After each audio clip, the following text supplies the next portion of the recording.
Darkness falls across the stream. The odds rise, pausing to protect humanity.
Hey, how's it going? Hope you're doing well. Happy Wednesday? Oh shit, it's Wednesday already. Hey, Lucian, welcome in. How's it going? Hope you're doing well. You can see me behind the blur. Can't hide from you. I mean, I can certainly try. Doesn't mean I'll be successful, but I can certainly try. I'll be doing well. I need to get onto figuring out the rest of the stuff I needed to for Sunday's tutorial.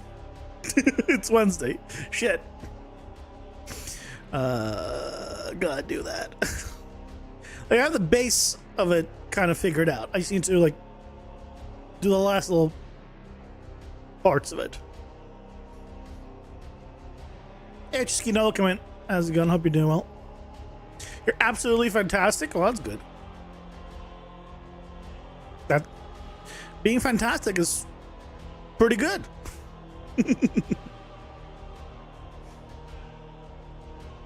Yeah. Yes. Not yesterday. I guess since yesterday, I have tried to figure out stuff for, I guess, next month. At this point. For the AI stuff, because I want to rework the AI and make it better.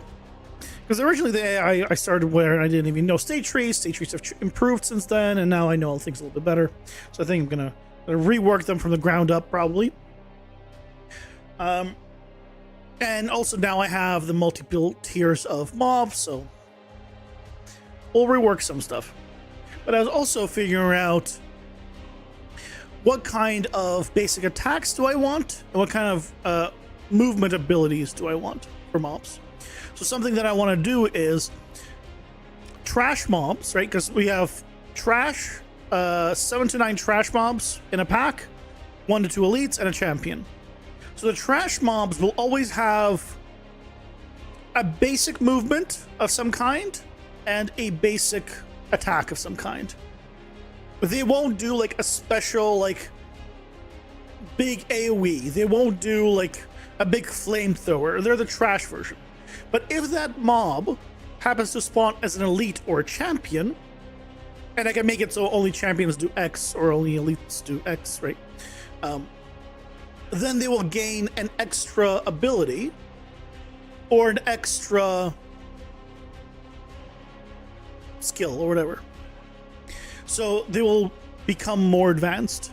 So for example, I have one mob that's currently doing a 5-prong attack with a projectile, and instead it'll probably be a single projectile for the trash mob, and the champion will have the 5, and maybe elites will have 3, and then like maybe they'll have another ability that does something, you know, figure it out from there.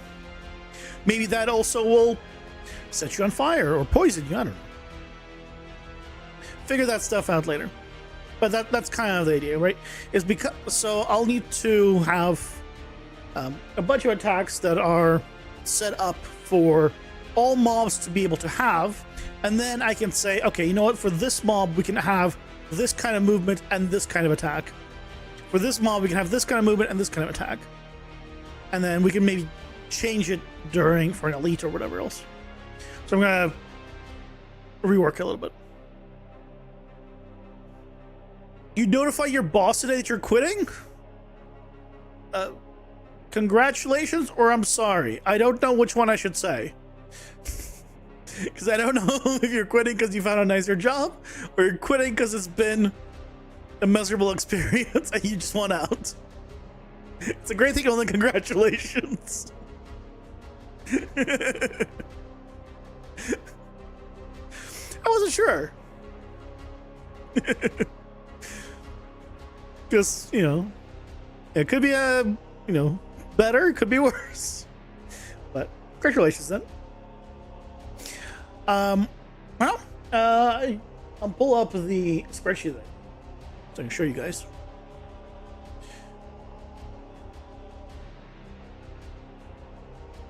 And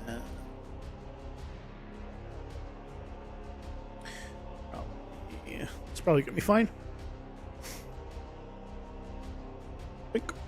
There you go.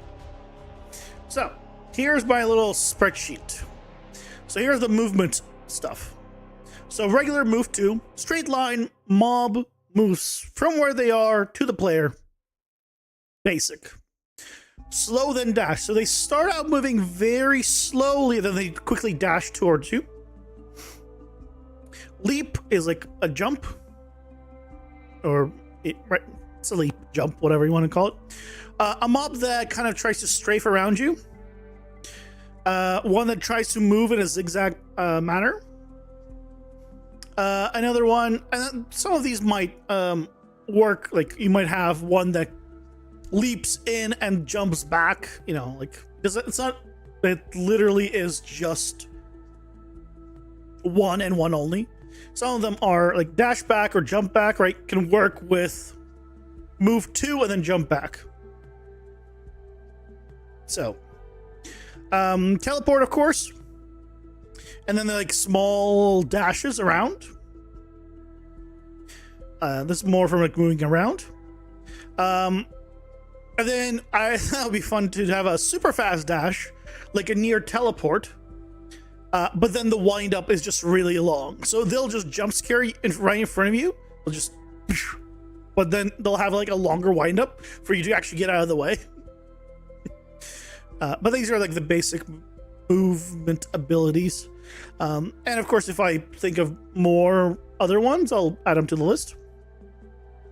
For our attacks, we have basic attacks. All of these have melee ones all have wind ups. Projectiles do not. So a regular basic wind-up attack, a basic multi-attack. So it does like 1, 2, 3, you know, but only the first one will hold. So instead of having one bigger attack, it'll just be 3 smaller attacks. Same damage, just split up. Well, I mean, it doesn't necessarily need to be the same damage, but you get the idea. Ground slam, self-explanatory.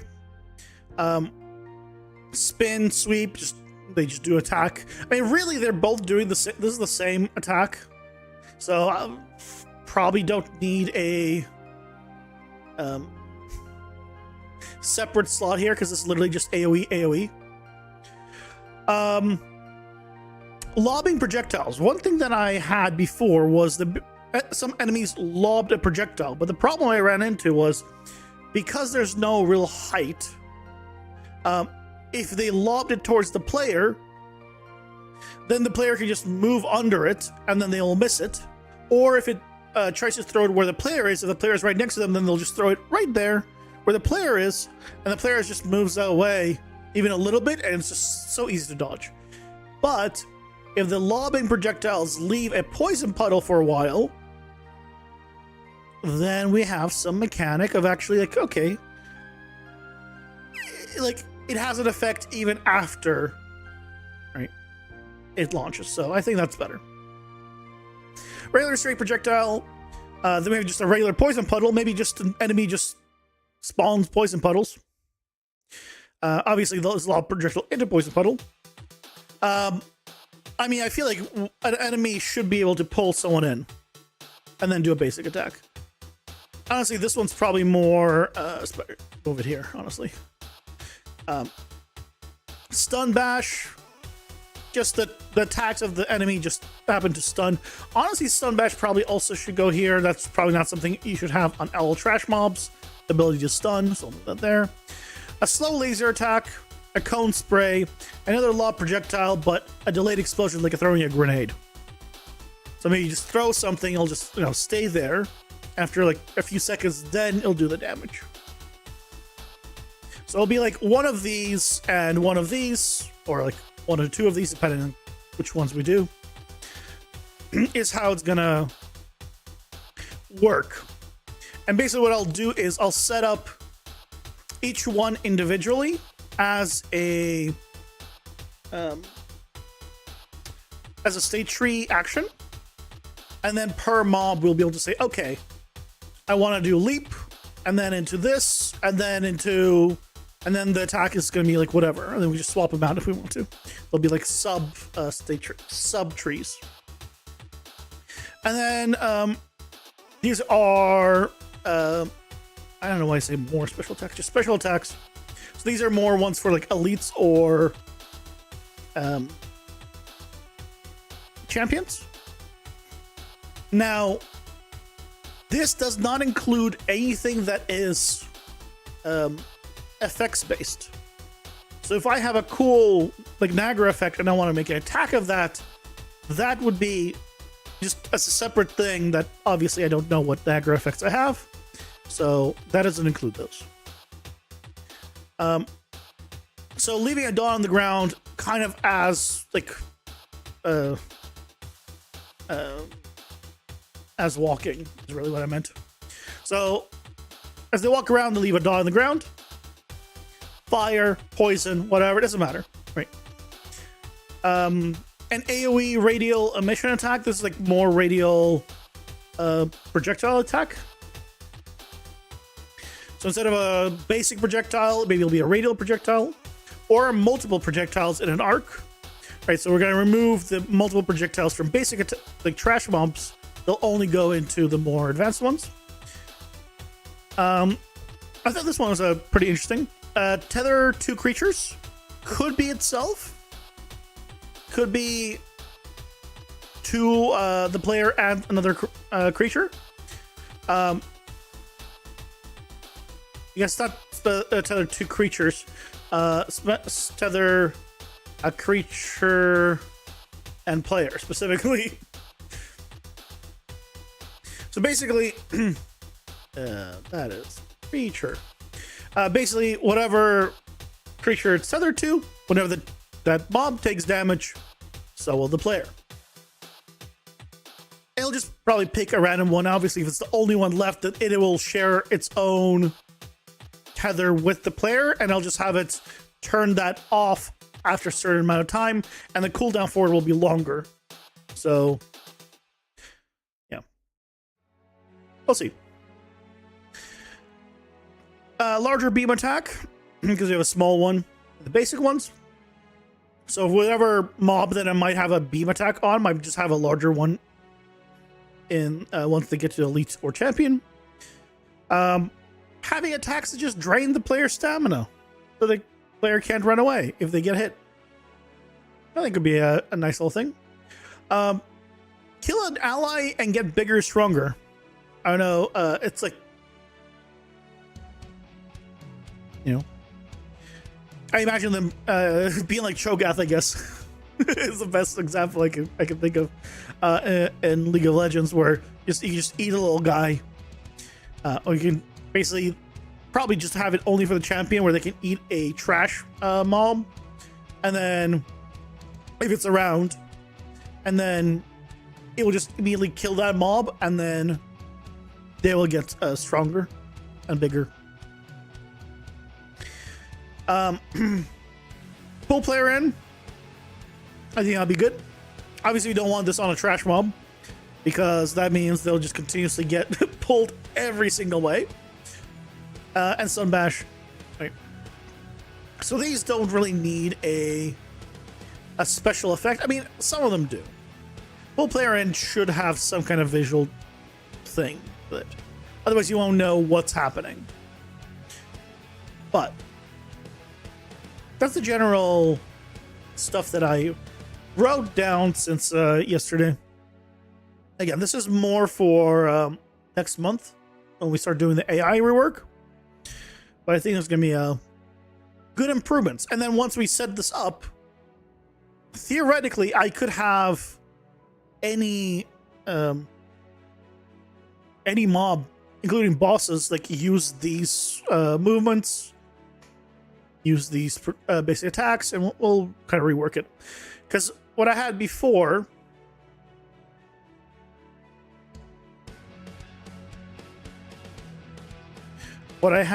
just for reference, is just two.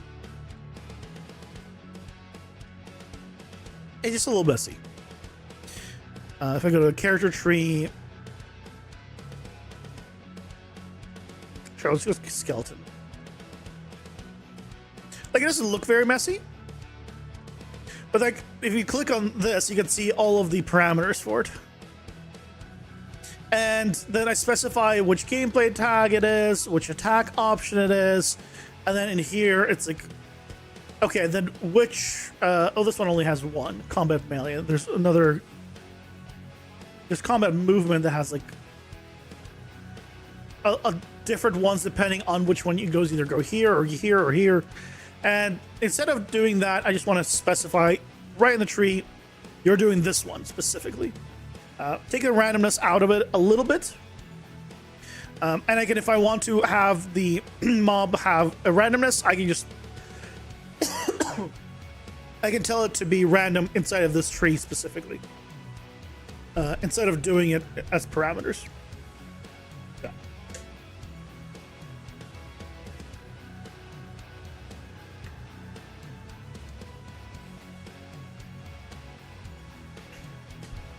So that's the plan. But that's basically for next month. For now, though, the next thing that we need to work on is the meta pickups. Right now, and the meta pickups are the things that are used for here. Okay. So it's these guys.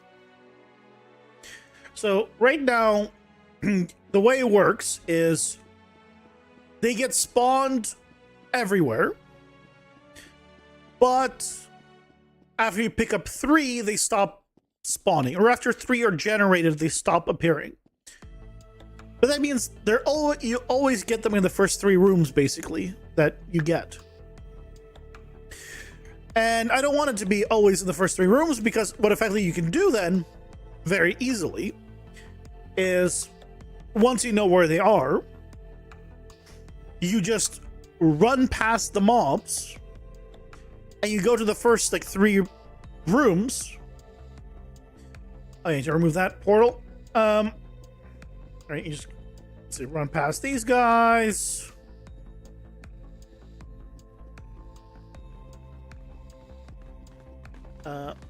There's one in this room somewhere. Where are they? Wait, where's the one in this room? Is this in this corner? There it is. There's one there.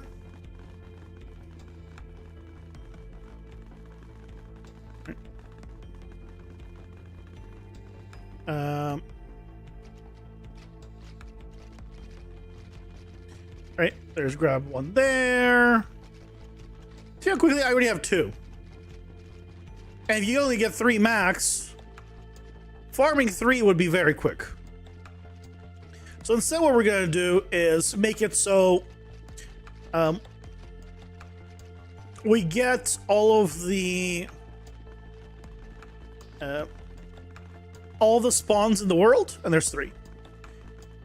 And now if I die, I just get the maximum. So we're going to get all the spawns of them that we can, and then pick 3 random spots, and those are the ones that are going to be doing the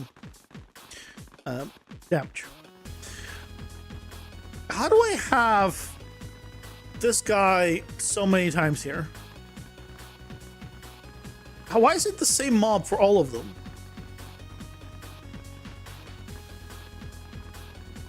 What? Why shouldn't it be the same mob for all of them?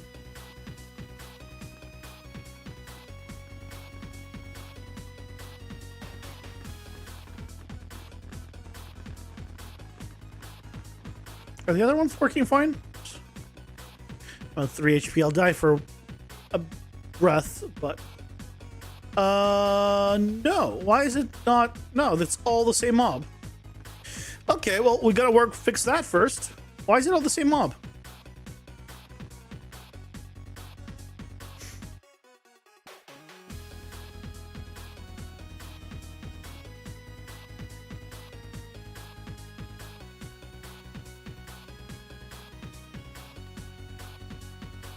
It's supposed to be 3 different mobs.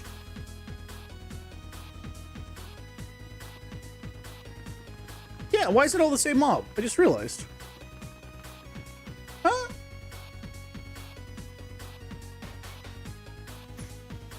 What's going on?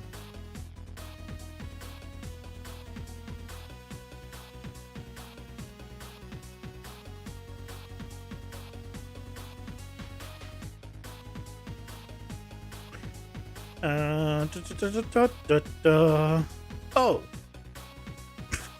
Did I really never plug it? I never plugged this in and I never paid attention to it. Oh my god, I'm the worst.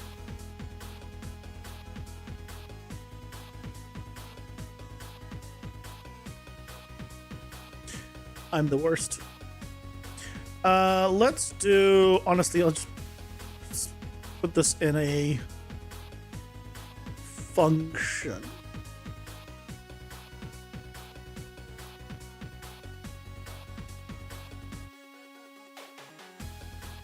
Spawn mobs.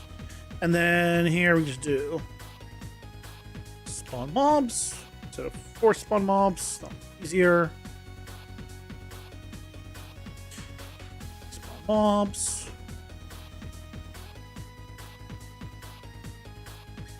Let me just make sure that I'm not using this anywhere else. I don't think I am, but just in case.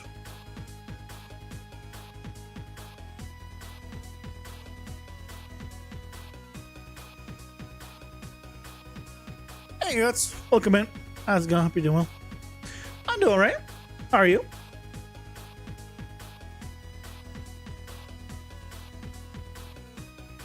Yeah, that's the only place. So yeah, we'll just get rid of this. And then here, This will make it easier because we can just do a local variable.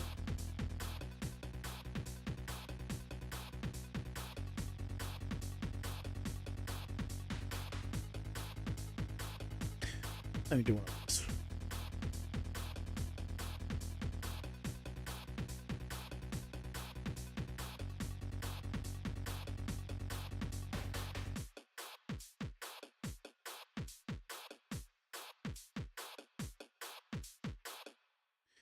Uh, 0, 1, 2. So this is, yeah.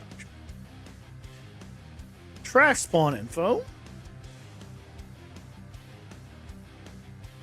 Elite spawn info. And champion spawn info. I can't believe I didn't do this. Kinda meh. Well, hopefully it gets better. Or you can go to sleep and relax.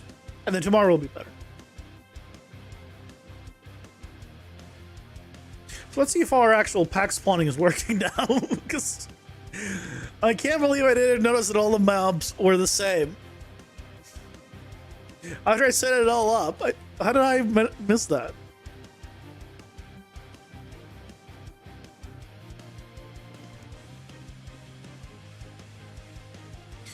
So we have no still. Oh yeah.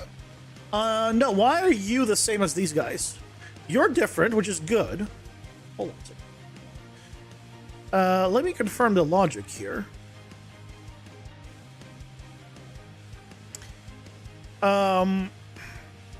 We get a random one, then we remove it. Then we get a random one, and again we remove it. Then we get a random one, and so why did the first one and the last one, why was it the same?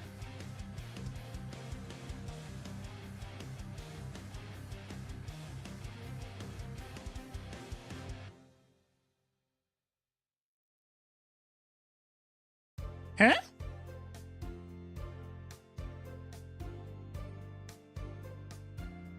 How do we manage that one? Or was the champion mob the same as the trash mob? I don't want that to be the case. That shouldn't be possible to be the case.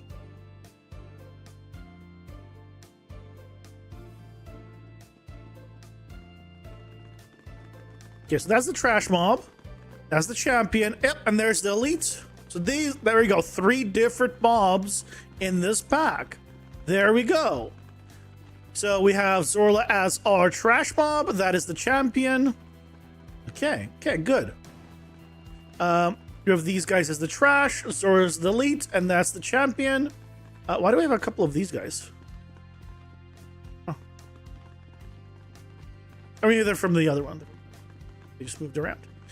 Okay. The other thing we want to do is for the spawn mobs, they're a little too clustered, so I'll increase the range in which they spawn.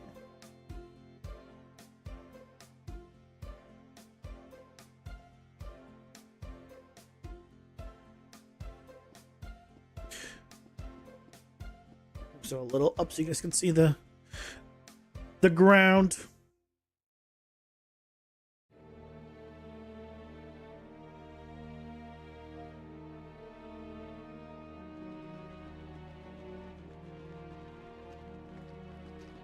Okay, trash mob. So that's the elite, but he's just big, and that's the champion. Okay. That's the champion. Those are trash mobs. Elite. Champion, yeah. Now we're getting a little bit of a variation on mobs here, which is great. All right, champion, regular, trash, elite. Or is it champion, elite? Yeah. This one, I mean, I can't tell anymore.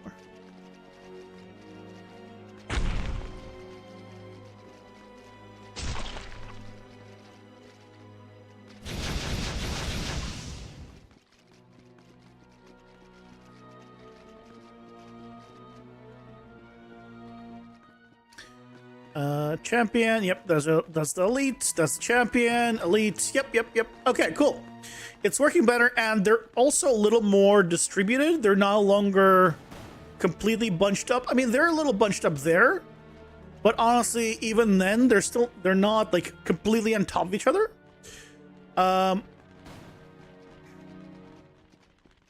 Which is good. That's kind of the main thing that I was concerned about, right? These guys are not right on top of each other.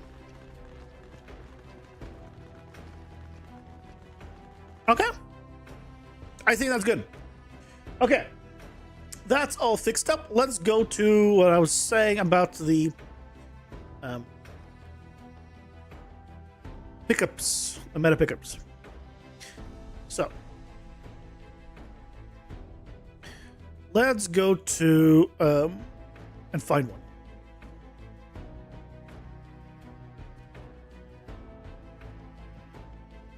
There we are. So, event interact. Yep. Concession script, nothing. So,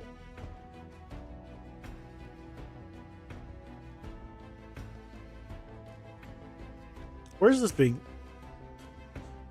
used? Oh, there we go.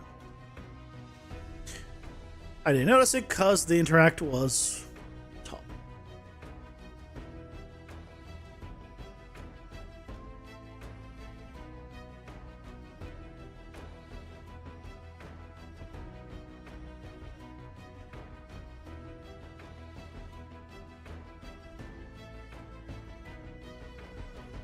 Spawn collection item.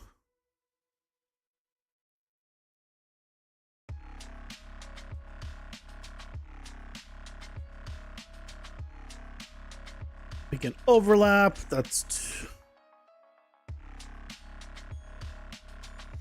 And this is interact.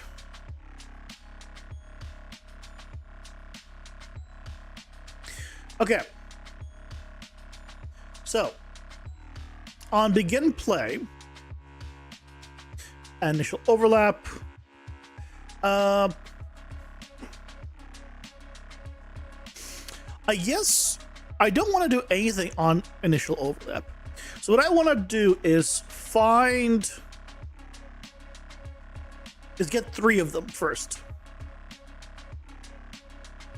Once the dungeon's generated, find me 3 of them first. And then only on those 3 will we be doing any of the stuff, basically. So let's go with that. So here, when the dungeon is generated, was the spawn room loaded? But I think that's on everything loaded.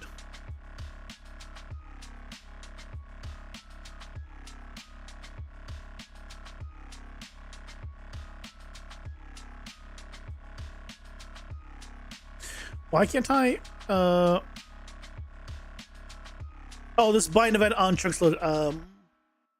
Bind event on chunk loaded. Oh, this is initial chunk loaded. This is a specific chunk loaded. Bind event on bind all events from on chunk loaded. What is the chunk loaded? Is any chunk loaded in general? This is initial ones. Okay, we've been using this one. It seems to be working fine, so we'll continue trying this one. So what I want to do is get all actors of class.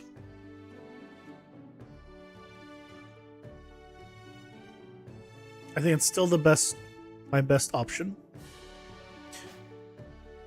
And let's just start with just printing the length of this. How many spawners do we have?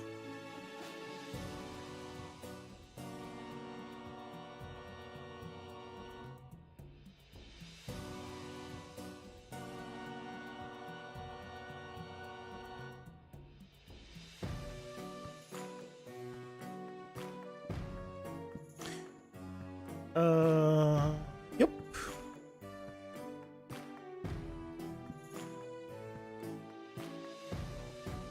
a mining delay.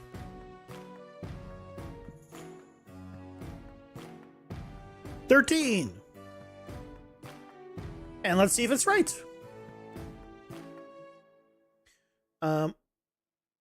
I'm looking for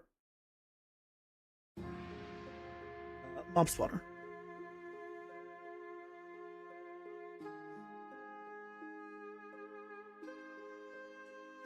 It says 47. That's not right. Okay, I cannot click them. Just select them. Okay. 3, 4, 5, 6, 7, 8. Well, I guess it goes up to 13. So as long as it's no, mob spawner 6, mob spawner no, never mind. Okay, let's just count them. 1, 2, 3, 4, 5, 6, 7, 8, 9, 10, 11, 12, 13, 14, 15, 16, 17, 18, 19, 20. This is more. 21, 22, 23, 24. Oh wait, I'm not mob spawners. What am I saying? Meta collection spawners. Wrong. I'm checking the wrong thing.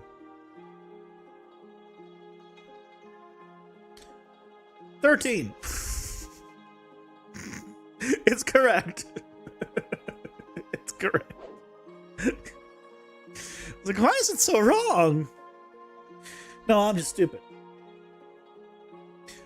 Okay, so now that we have this,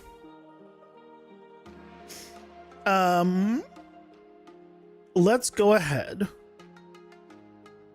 This is the event graph. Yeah, it's an event graph. I could make this a function, and then I can use local variables. Just don't want to make global variables for this. Collapse the function. We'll just call this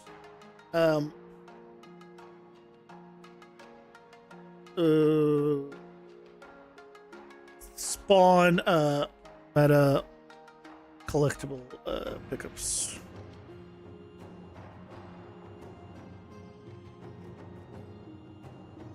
Okay. So what we need to do is get 3 random ones. I could promote this to a local variable, get a random one, add it to another array, and then do that 2 more times. What I could try also doing is promote to a local variable. This is all meta collectibles spawners. Then shuffle them.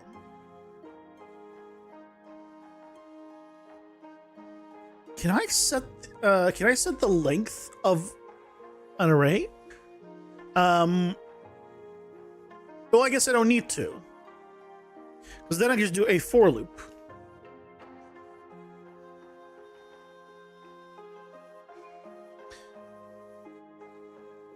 And then we just get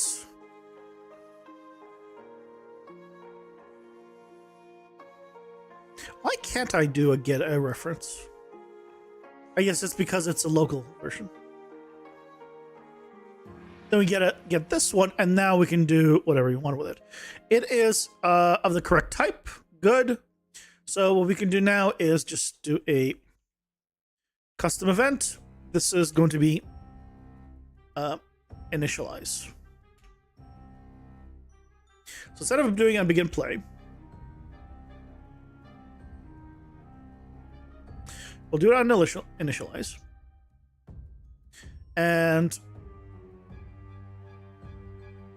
I'll give it a new variable called initialized. So that way we can just do some checks later on.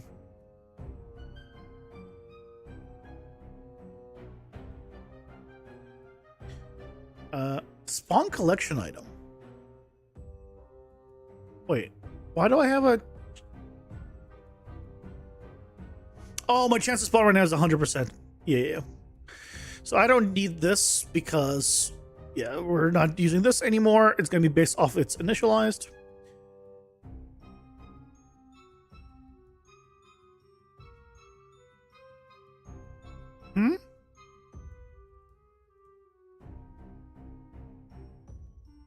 The rest here, I'm begin overlap. It's fine. Yeah, that's fine. On interact, only care if it's interact after it's been initialized. Don't even try to do the rest, basically.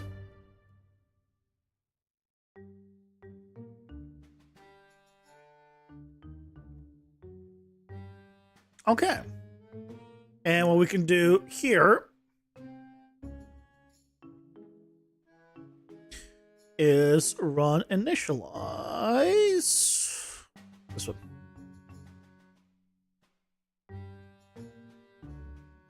Okay, so this will grab 3 random ones.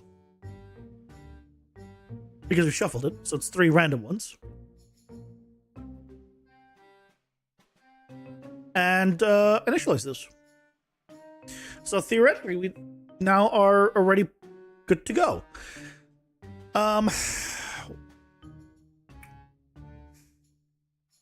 How do we test this better? Let me make the initialized instance editable. So that way I can actually preview it. And I can find which ones got it set in the outliner.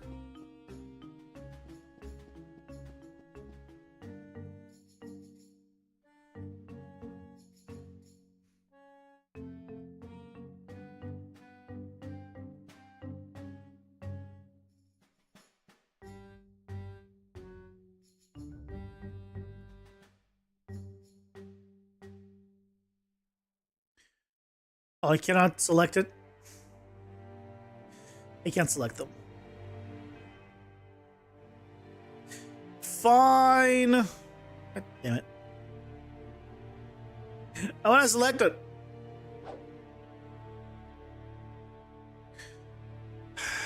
Okay, well.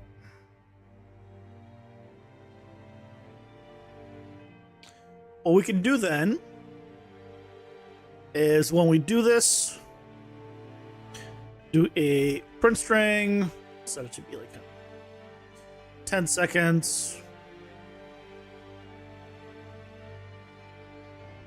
And basically one of the name. Just to confirm, it's pick 3 random ones.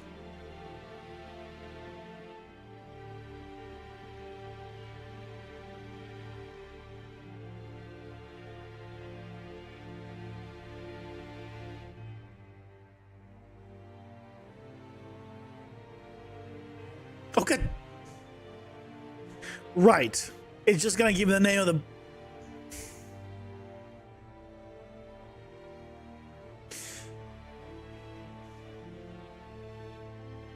Can I get the a world name? Or like I guess object name? Wait. Is that a display name? It doesn't help me when it just gives me the blueprint name.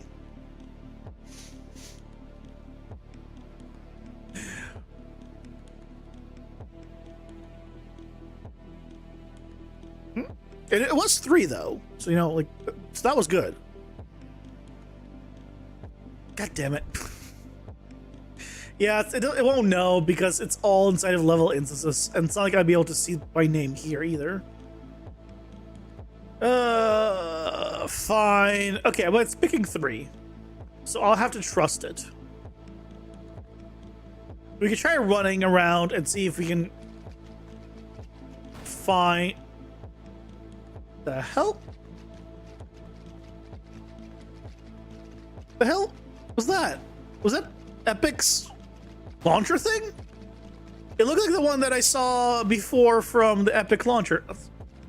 Okay, there's one here. But I don't know if that was random chance or... Okay, there's not one there. Okay. So I think I actually just randomized into the one close to me having it. Which is fine. This one's on the lower level. This one's normally right there. And also not there. Good. Can we find one more? Yeah, there's one more. Okay. That seems like it's working.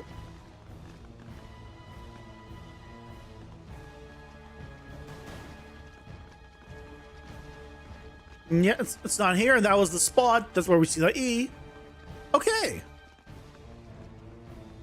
Cool. So, things are working. Hell yeah. So now you can find 3 random ones in the world.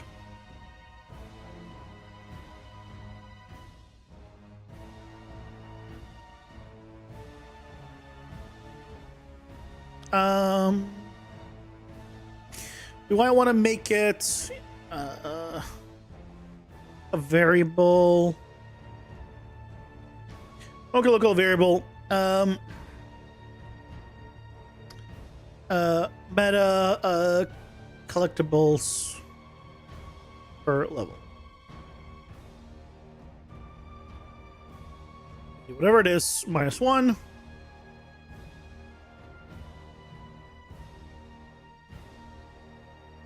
And we'll set it to be 3. Ah. Cool.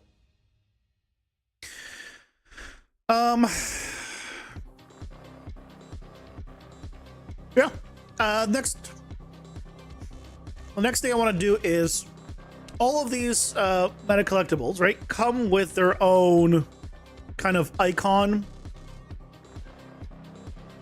for pickups. Come with this thing. So I want to link this to this guy. So that way, when it is not generated or not initialized, you don't even see this. And when you pick it up, it goes away, right? That fine needs to happen. So what we can do is, this is the Easy World input prompt child. So we'll just do a, can I...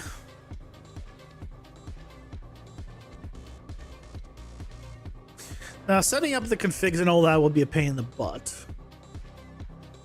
I could... Do I want to automate this? What I could do basically is spawn it from this automatically. And set it up the way I want. The problem is I need to like set all the settings inside the blueprint. Yeah, it's fine. I guess once you set it up, it's fine. Ah, screw it. Let's do it.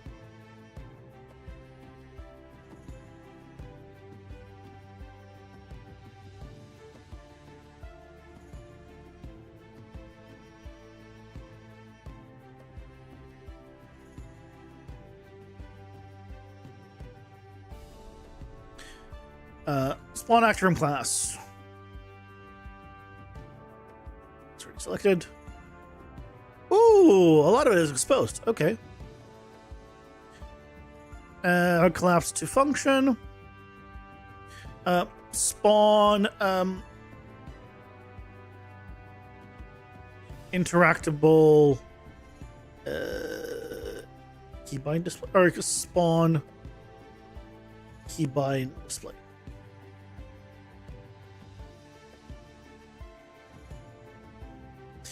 Okay, first things first. Spawn transform. Let's do a split here.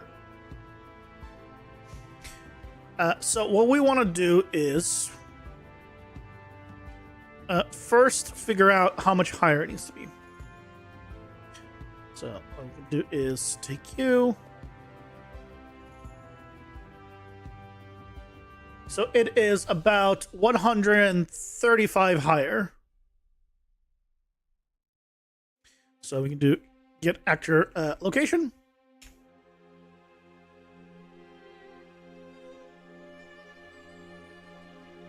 And move it up 135 there. So that's step one. Second one, we want to change the. Do we need to change the rotation? No, because that's fine. Because it'll be screen space. I'm also going to be blocking quite a bit here, so let's move myself. Absolute scale 0.611.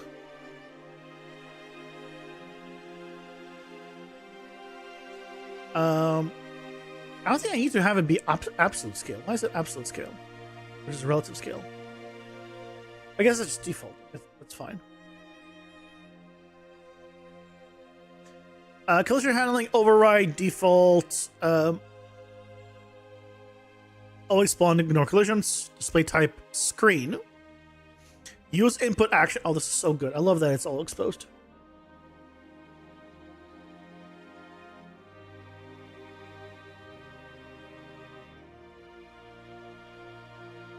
Okay, so we can grab those in. So screen, input actions. I don't need these filled in. Styling. Resolution multiplier. 1.5. Text to display none. Text position doesn't matter. And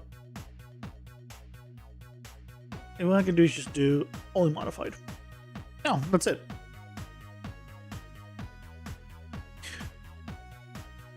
Okay, so the rest here is fine default. Actually, it's the icon color.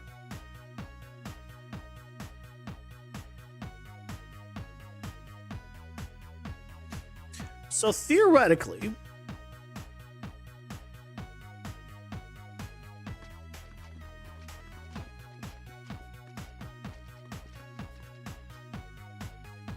if I was to move this thing out of the way, and then I told it to do it and begin play.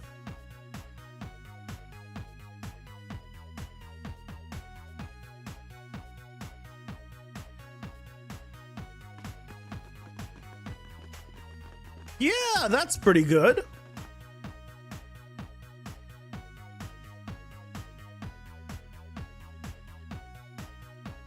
Okay. You need a reference to this. Variable. This is the keybind display reference. Because basically on overlap, when we do interact and all of this, before we do destroy actor, we also need to destroy this actor. So it stops displaying it.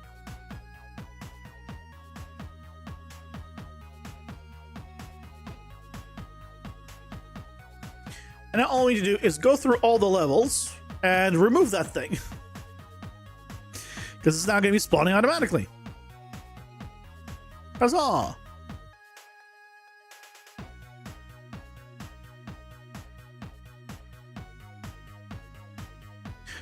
We don't need in the boss room. I have a Skyguard boss room. Oh, no, this is that's the final. Yeah. Just go in here and remove it. We can also now add multiple spots where you can spawn in a single one of these. So we have multiple locations. So let's have one there. We'd also put one here.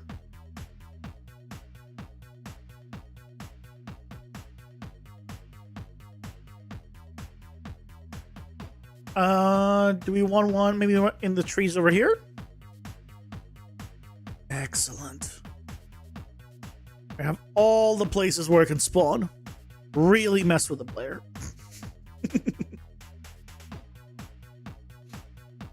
Okay, that's the one we were at. Well, let's see where we can put it. Aside from there, we have it there. I kind of want to put it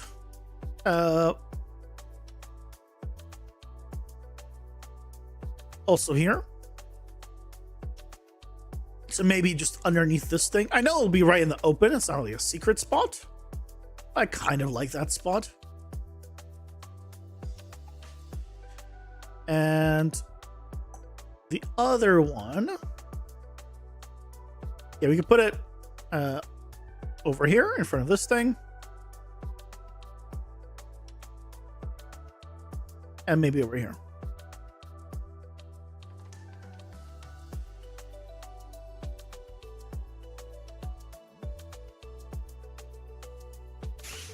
I like improving things. Improving things is great.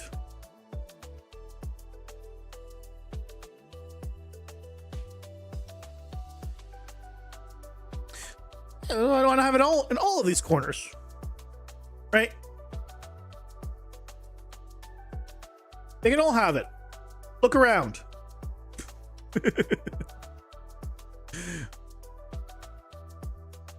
Use your eyes.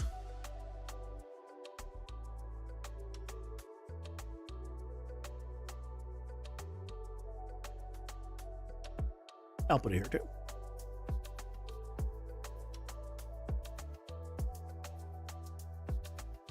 The shop will not have it.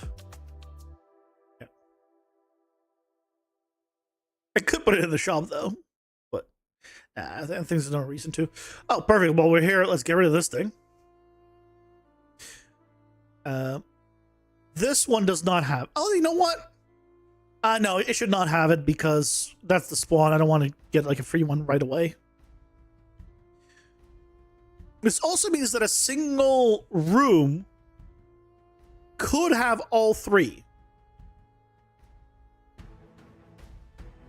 Right.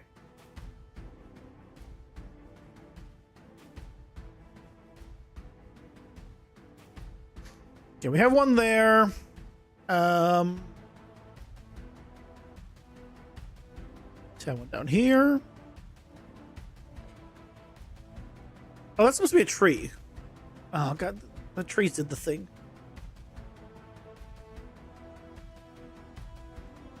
Do the other levels have this problem? I've been waiting for 5.7 to fix the paint issue before I redid all this and fix this problem. Although I think I fixed it, I just need to regenerate it. It should stay. Find out in a second. I moved multiple of these down once. Yeah, it moves. Okay.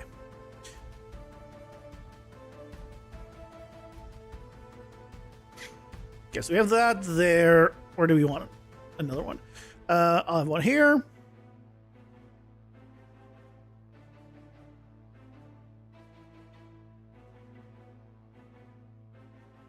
It's good.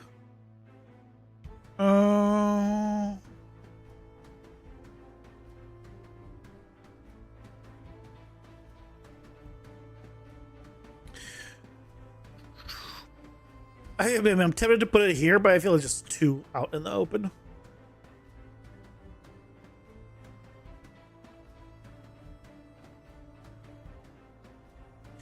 I have a feeling from the player perspective, this is gonna suck. So I might eventually go back to far fewer spots, but we'll see.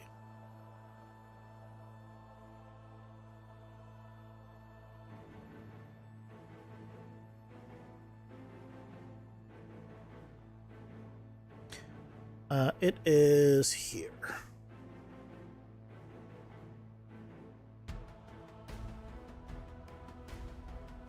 Because I could see, at least early on, it's going to be very hard to find them, probably, because you don't know the locations. But once you get it, once you start realizing that I'm placing them, like, logically, like, next to trees, you'll start looking out for them, I think. This shouldn't be, like, super bad.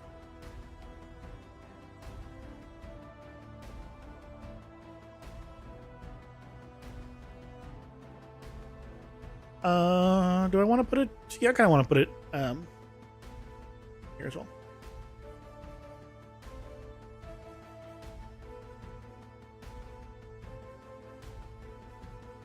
We're not using this one anymore.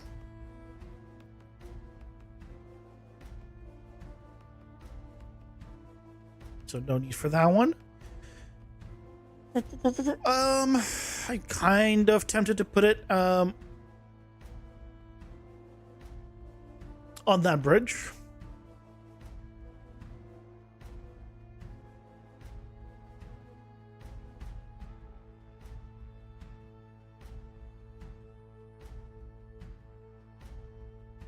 Is there a good spot for it though? We have like a little bit of a drop down here, but I feel like it's so much in the open that I don't really want to.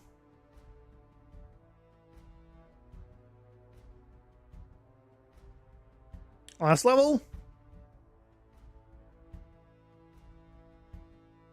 Ads detected. Pausing for capitalism. Not ads. I don't remember where I put it on this level. Okay, we'll find the one on this level. There it is. There it is. Even I forgot where I put it on this level.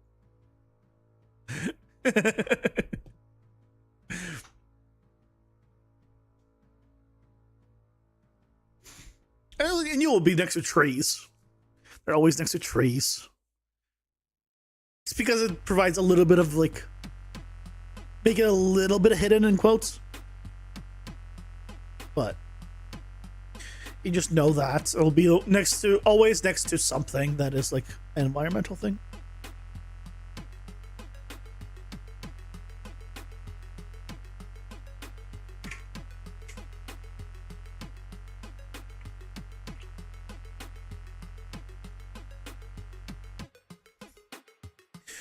What do we work on after this though? This is actually gonna be relatively quick. Much quicker than I was expecting.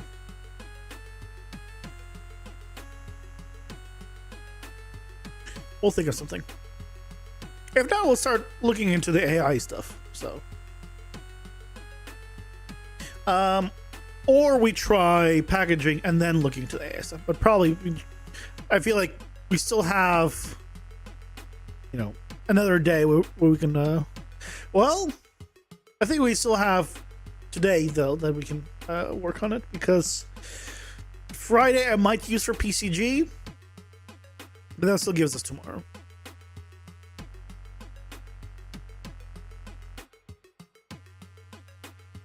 So we got time.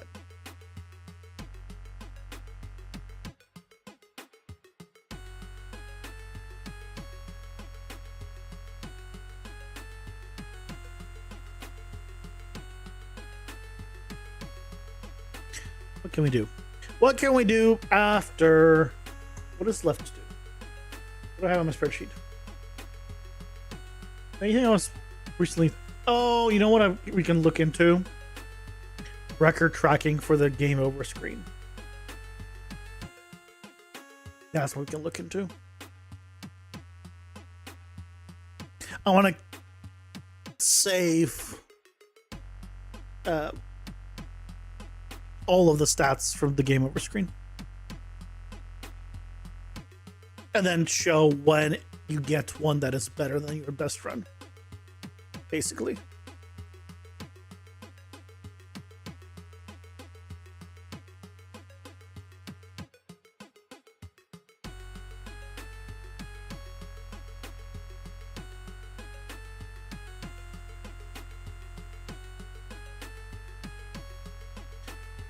Good view.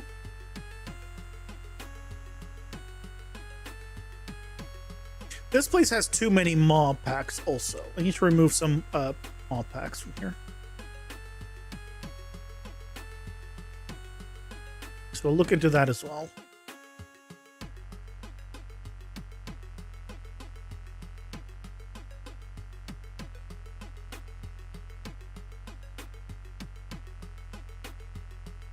I kept checking here for whatever reason to see if it has one, and I feel like, because I thought it was here that I placed it, I was gonna add that as a location. Almost because of that.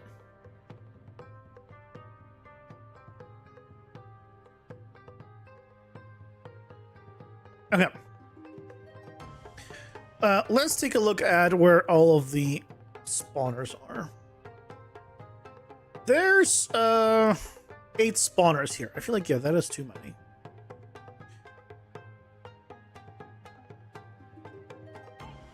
There's one there, one there. So this is a 2-pack island. I feel like it shouldn't go immediately into another 2-pack island. If it, we can have just 1 pack here. That's kind of in the middle.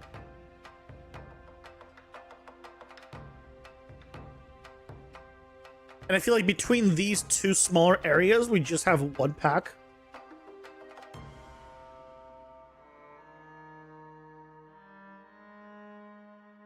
That spawns around the stairs. Like between these 2 sections. Because it was just a little bit too cramped on this one, and then especially when you got aggroed this area, it just became bad. Even though we reduced and modified the damage of mobs, right? We still don't want to make it extreme. I'll move this pack a little more back here. This pack a little more here. Okay, that should be better. So this place only has 6 now. We got rid of 2. 6 packs on this section. Might still be a little high. We'll see. We'll see. It depends really on how the player is able to deal with the 2 packs situation. If a player can deal with 2 packs, he should be able to deal with 2 packs, honestly. Then it won't be too bad. But if it becomes too much to have 2 packs at once, then I probably just need to rework it so you can deal with 2 packs at once. Or multiple packs at once. It'll definitely be easier once you have some meta progression stuff. You have increased more health or more damage. Then you'll be able to more easily kill the trash mobs. And then it doesn't matter. You have, what, 5 mobs to deal with? You can manage that. Okay, so now we now have a lot of different locations, and let's test out. Let's see if we can find one now. Because there's a chance we won't be able to find one now. Shit.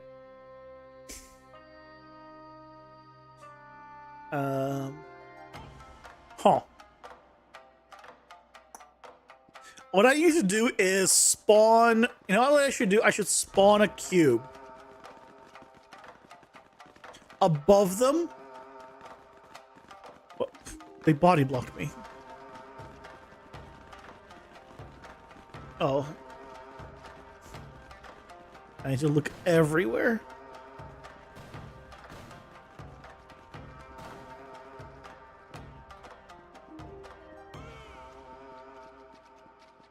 I feel like it has become more framey because we've gone so many more mobs. But I'm also not killing any mob. So that doesn't help. Why is there a health bar inside of there? Let me spawn like cubes or something above. So I can find it.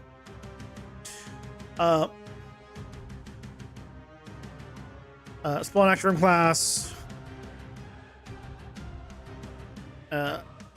Static mesh static mesh actor.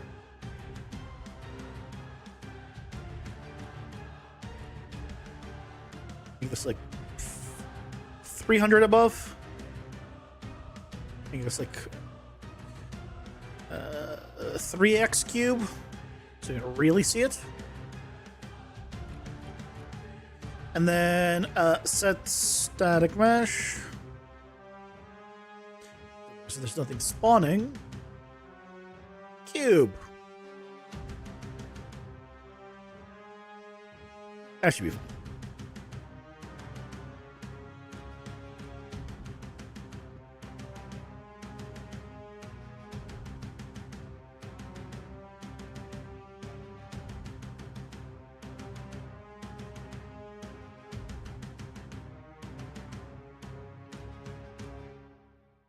Can we spot it? Maybe spawning a cube was not the best idea in this very cubic world. I don't even know if I spawned it high enough.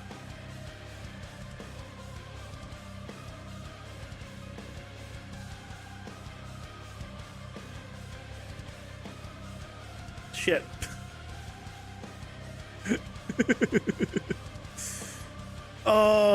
I've definitely made it harder to find these.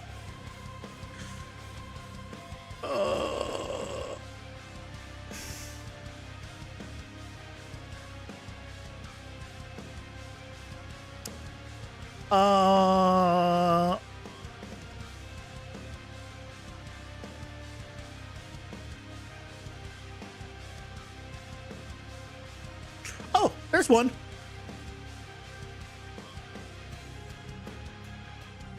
Where's the cube? I mean, there it is right there. But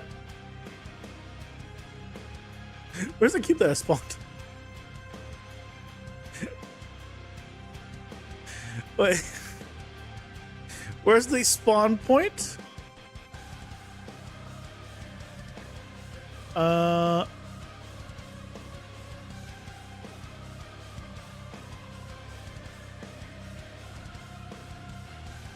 Spawn point is here. Okay, I can go around and find that and grab that. It's like right there.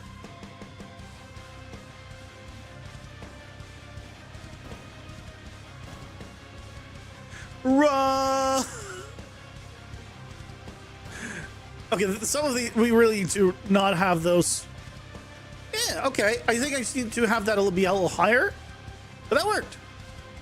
Yeah, that totally worked. We need to go back in and change some of these islands and how many packs are spawning. Some of them do not need to have 2. I feel like we're going too much.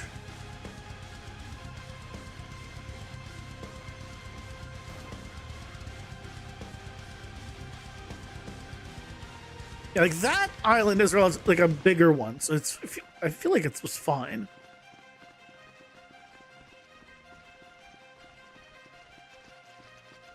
Or maybe I don't touch it. I mean, that's 2 packs there. I can think the only reason why it feels like a lot is because I'm not killing them, and so I'm gathering multiple. Yeah, maybe I just don't touch it. Because again, most of these just have 2 packs. Yeah. I shouldn't touch it. Okay, cool. That's working. We got our stuff.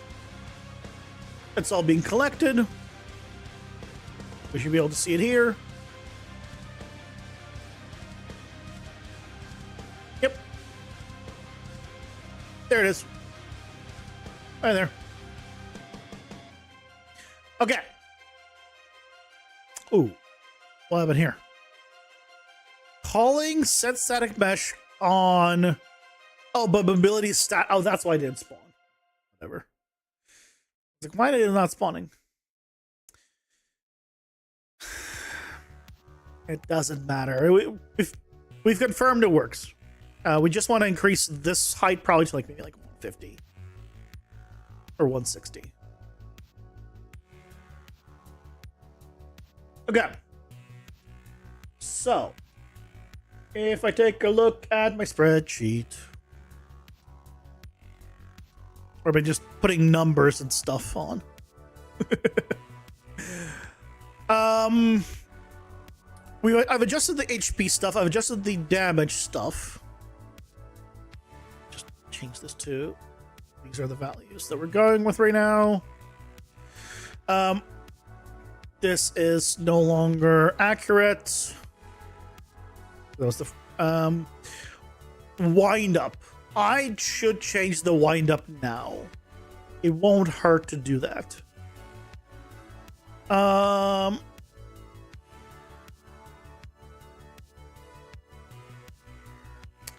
So the wind up is 0.4 to 0.6 for trash, and considerably longer for champions. I'm not going to separate them for now. We'll do that actually next month. But I will increase the wind up time because we have more mobs, and the wind up time is a little rough for now. So let's go to just quick state trees, character trees.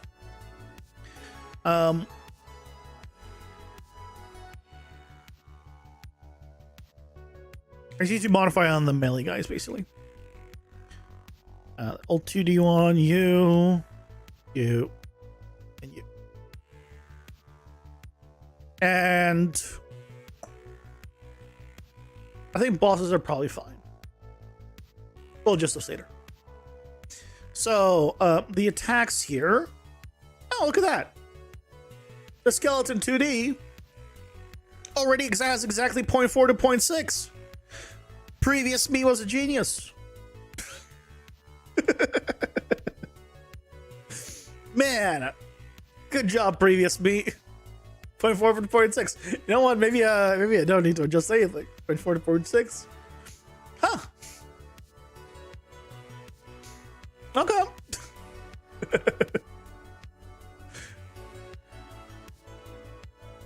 Yeah, they're all 0.4 to 0.6. Okay. I guess we don't need to do anything there. Okay. 8 to 12 packs. Clear time. It's certainly going to be less. But, yeah, this is not going to be very accurate anymore. Distance between packs.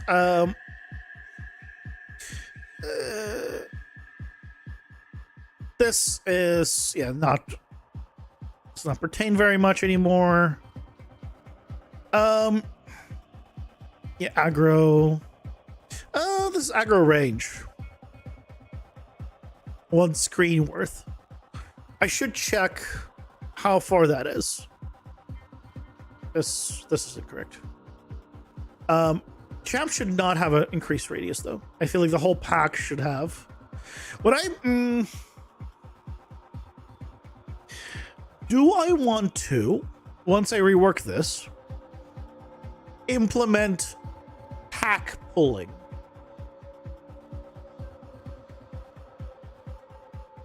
I don't know if that's the best way of describing it.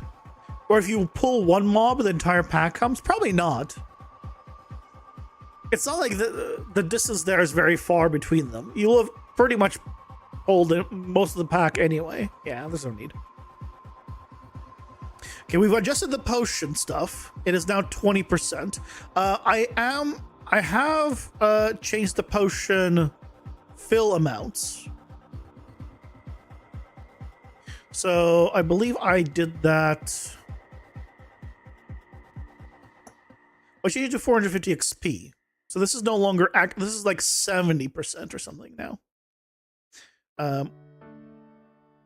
So yeah, that just remove this, because the main one is this potion sustain one. So a full pack, or sorry, a potion XP for full is 450. If we want to increase or decrease it, we can. It'll just mean that you get more or less charges from packs. Or sorry, you need more or less packs for full charge. Okay, this we can remove. I want to. So the plan right now is to have 6 levels, I think, in the end. So you effectively have 6 bosses. As like a maximum run you can do, we'll have 6 bosses. So, if it's 6 bosses, how many power-ups do I want the player to be able to have is really going to be the question. 100 unique power-ups with 3 variations per. That means 300 cards you could put in your deck, or 300 level ups equivalent, basically, to unlock all cards in a run. That will never happen, obviously. So how many cards do we want the player to have access to inside of a single dungeon? Maximum. If I'm trying to aim for 5 power-ups per floor, roughly, as you're able to achieve if you clear out most or all mobs, right, and just at that end, then you will effectively have 30 power-ups or 30 cards in your deck. 30 cards in your deck out of 100 possible. I feel like that's not bad.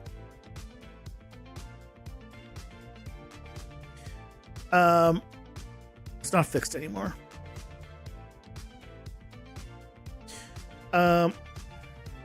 Aim for about 5 cards per level, or per dungeon level.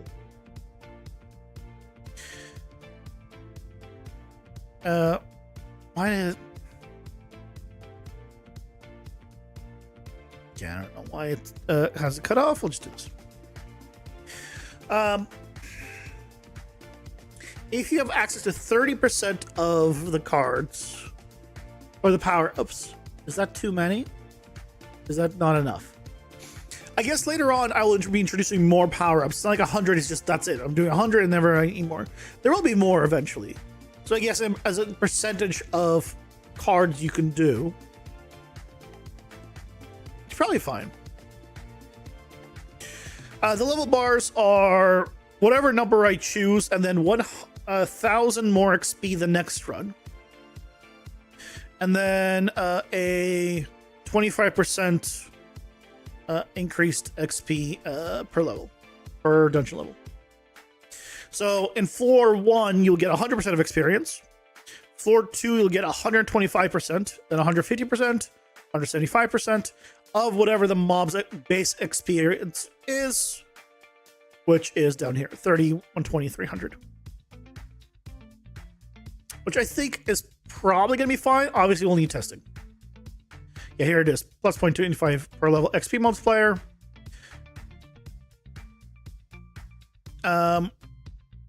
Packs per power up 2 to 3 is not correct. It's definitely not 2 to 3 per power up. That is, yeah. That is all wrong. Okay, so that's the new stuff here. Let me check. Did we implement the XP increasing for the next level? I don't remember. Actually.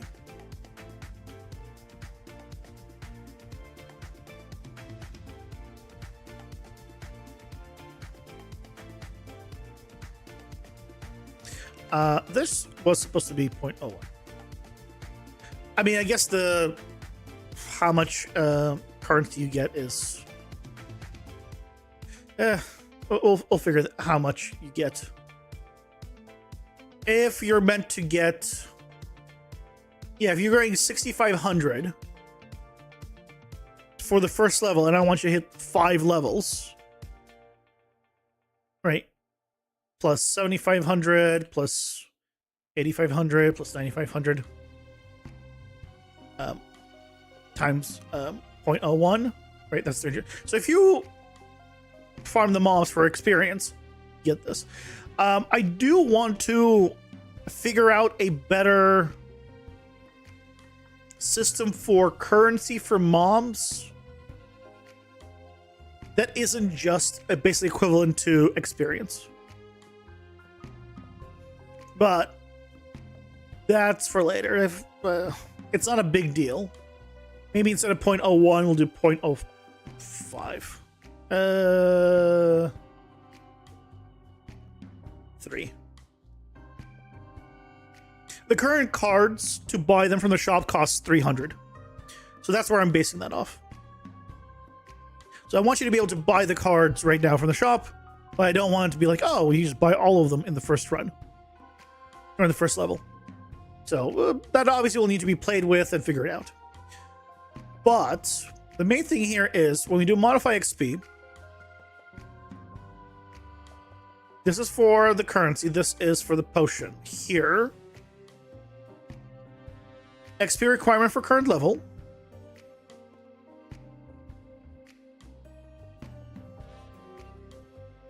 But it is not being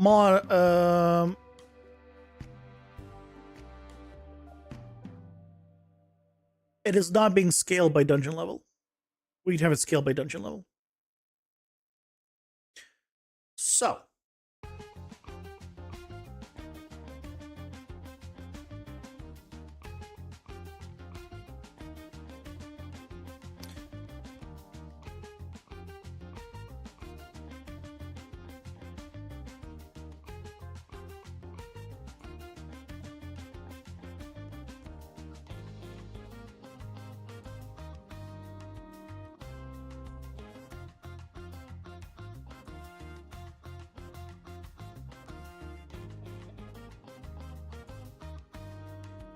it's gonna need to go after.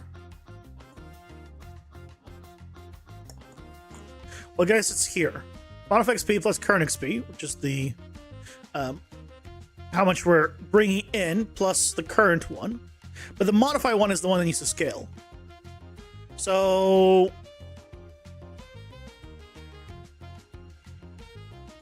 here we can then multiply the modify XP. You definitely don't want to multiply the XP that we currently have, just the one that's coming in.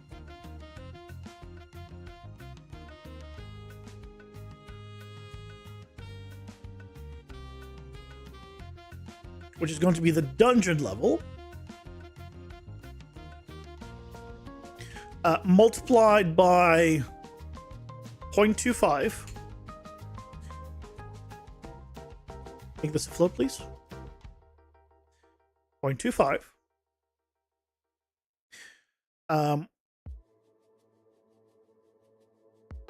And then it needs to add 0.75.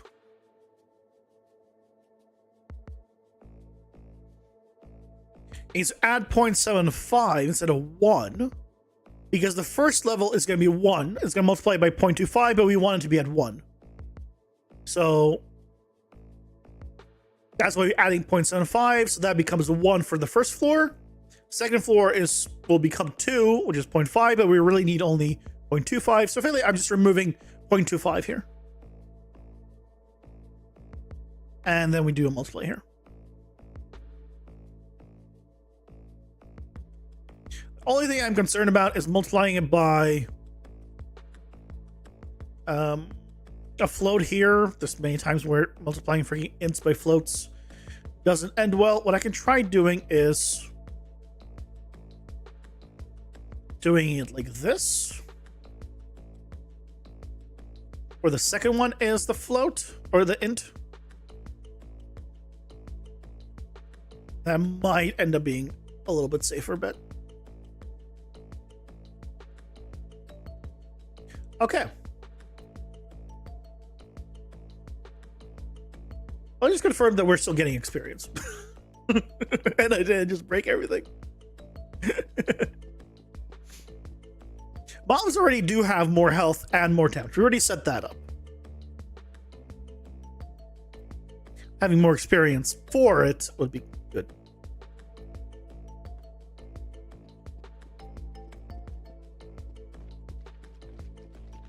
Why are you guys all like stacked there?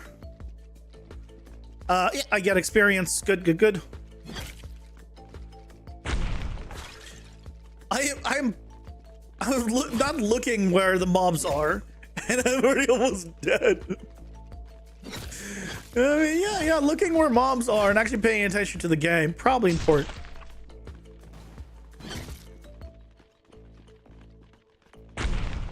Just a little bit.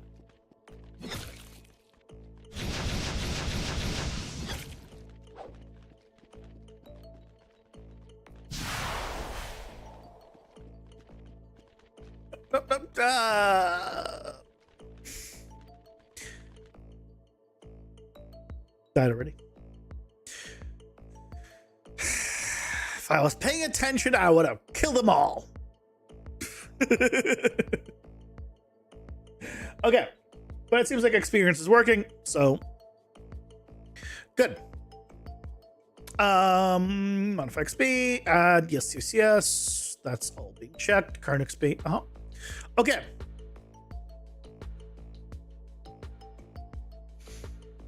So this part is good. We've set that up. I'll just make this green. Aggro range we can adjust later. Heal amount 20%. Default will have power-ups that increase it past 20%. There's a lot of power-ups that need to be made, but that's it. We're doing general mob stuff. The next month is going to be AI stuff, and then after that we're going power-ups, because we're changing it so every boss, instead of dropping 12 cards, will be dropping 18, or like their currency will be able to buy 18 different cards. You'll have more variety. And if I remember, 18 times 5 is 90, and the last one, the final floor will have just, it'll be 10, but let's be realistic. We'll go past that. The only thing that I will need to figure out is if I plan to have more than, I guess, 108 power-ups in the game and still only have 6 levels, how I would do more cards. And the way I've been thinking of that as like a future plan thing is, right now I have just like the level 1 boss, the level 2 boss, level 3, right, for the dungeon levels. I'm planning to have multiple variations of bosses for each level, and then we can split it up by variation of boss. So theoretically, could be a lot of runs and stuff. The only problem with that is, depending on which boss you get, you might not want to get that one. But I feel like at that point, we'll figure out a system where you can choose which boss you want to farm or battle against or whatever it is. Potentially. Or I'll have multiple. You know what? I can just have multiple pages. I can just also introduce multiple pages. I think that's not a big deal. Okay, this is looking good. I might swap one of the trash mobs for an elite. I might make it like always have 2 elites in one champion. We'll play around. We'll see how, once we rework the AI and all that, we'll see how everything is.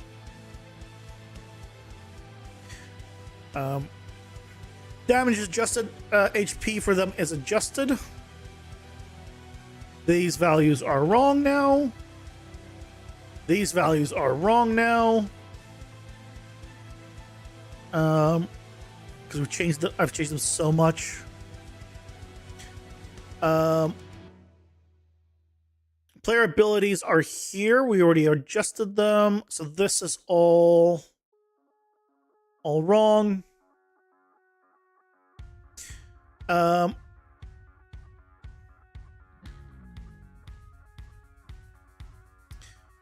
Player ability, all this is off. Player base, yeah, the damage or the player is now like 60 DPS, 60 something DPS, if I recall.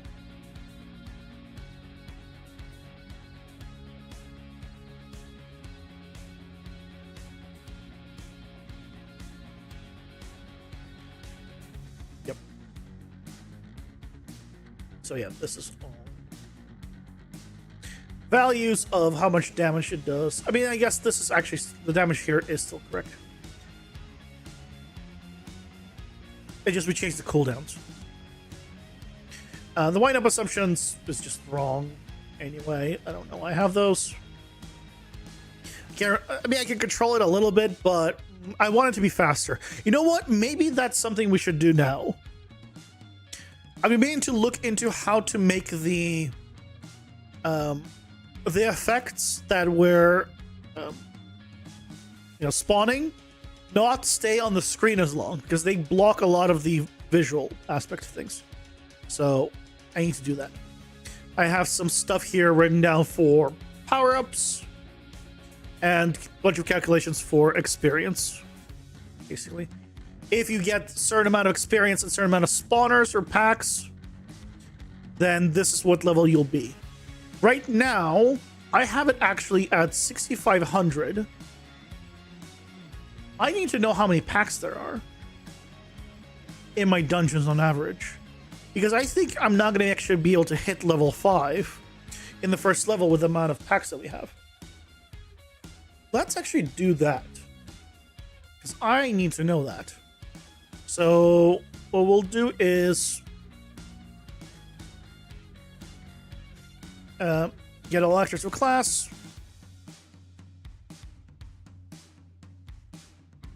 Mob spawner. Length.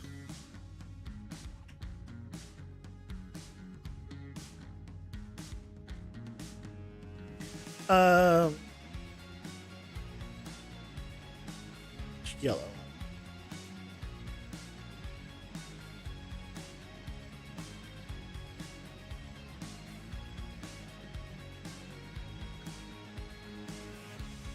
I don't want to increase the size of the dungeon at the current moment, because basically I want 43. Hey, 43 is not as few as I thought it was going to be. So I might need to decrease.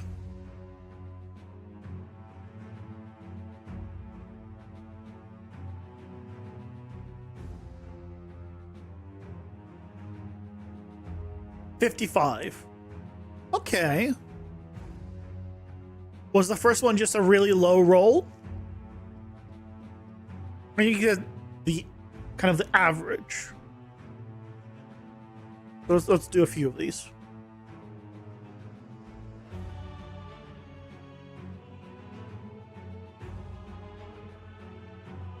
Obviously, we have 59. That's a pretty big fluctuation, 43 to 59. I guess the first one was just a really low roll, though. But good to know it can go that low. I mean, makes sense. Some of them have, 6 spawners. Some of them have 2. 55. But it looks like you'll get somewhere in the mid 50s. Typically, you can get a run that's lower, of course. But I feel like that's fine. Fluctuation here is fine. I just need to know, what should I plan around? Because we might need to 47. I think I plan around 50, low 50s. And we kind of go from there.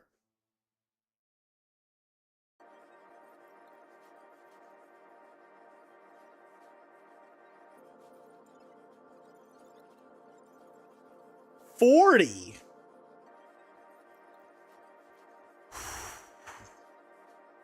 $40 hurts. Okay, maybe we plan around.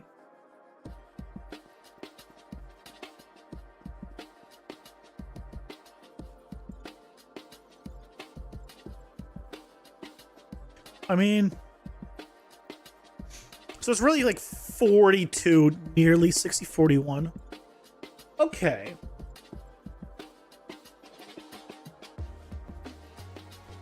In that case, because we have reduced some spawners and stuff. Let's do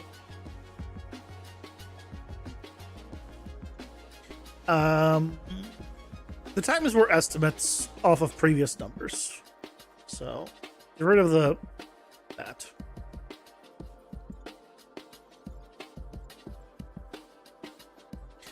do 40 packs. 40 packs if we're at 5,000. So the average experience per pack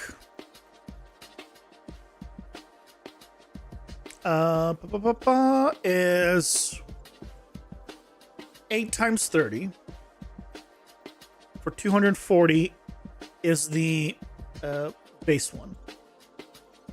For trash mobs. Then 1.5 average of elites, which is 120, so it's 180. Plus 300. 720. So every pack is 720 experience. So this is equal to 720 times 40. Right?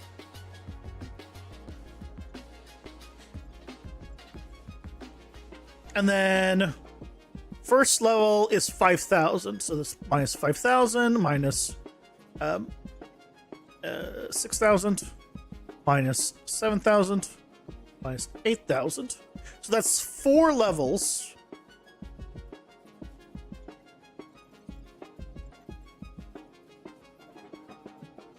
We'll do this actually down here. So this becomes level 4 plus 2,800 out of 5,000. 56%. That's at 5,000. Okay. What's the 6,000 one? So the 6,000 one, we just basically increase this to 6, 7.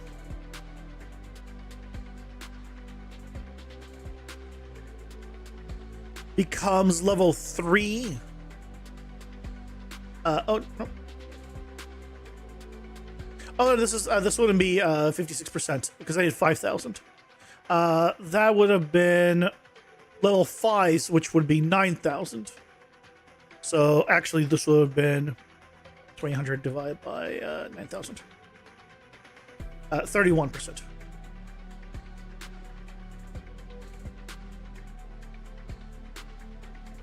So again, if we're looking at this, that will be 6,000, then 7,000, 8,000. To be level 3. Yeah. Okay. Level 3 and most of the way there to level 4. So 100 divided by 8,000. 97. 98%. Okay, I don't need to do the rest here. So really what I'm seeing is, because I currently had it at 6,500, that is too high. With the amount of spawners that we have, we should have probably 5,000 is where I want to be as our base.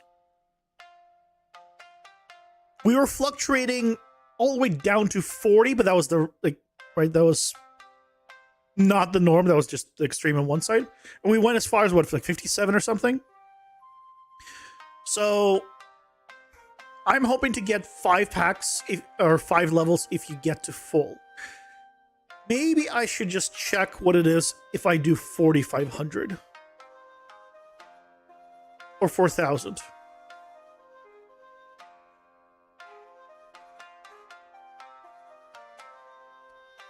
Maybe I should do 4,000.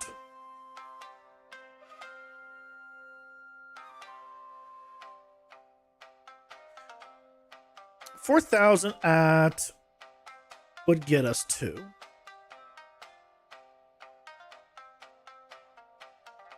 5,000, 6,000, 7,000.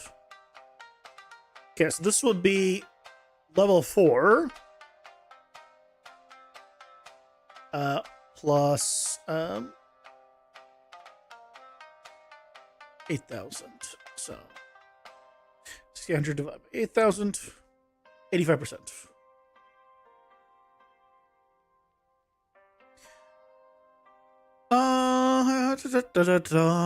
And then what would be the 50?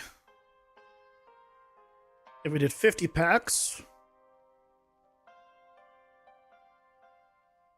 this would be level 5.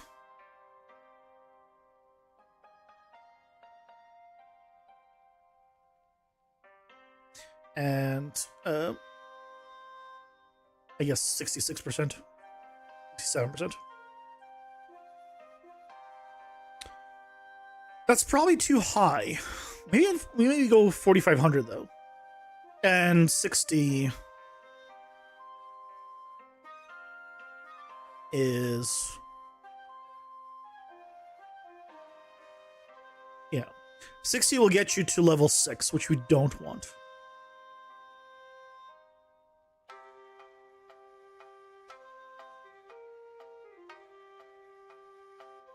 And this is 10,000. So 42%. Okay. So it looks like if I'm hoping to get on a full clear an average of level 5 or a nearly full clear an average of level 5, I'm looking at somewhere either 5,000 or 4,500 really would push it pretty high. Because if you roll high, you might always get 6. So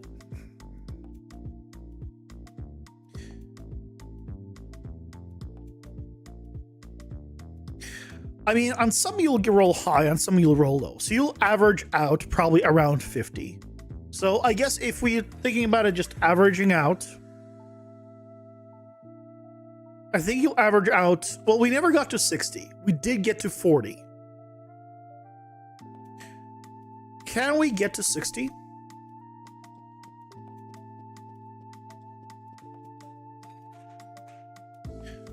Let's do like a few more. Because maybe we'll just drop it, instead of 5,000, it'll be like 4,750, right? We can go a little bit lower as our thing. 48. Because it seems like it's possible that the above 50s is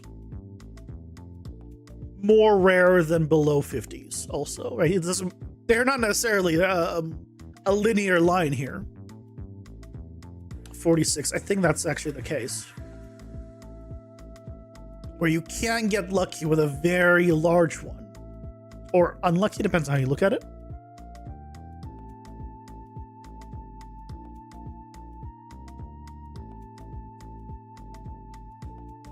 $42, yeah. It keeps going low. So let's aim for 45-ish. We'll take a look again at the numbers.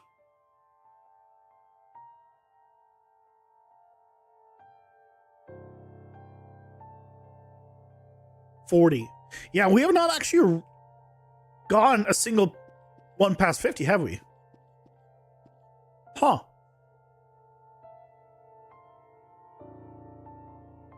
Like, we've rolled a 57. 42, but we're right now rolling only within 40s. And a lot of them are low 40s. Okay. Okay. 48. High 40s. Can I get a single over 50s though? We might, yeah, assume mid 40s.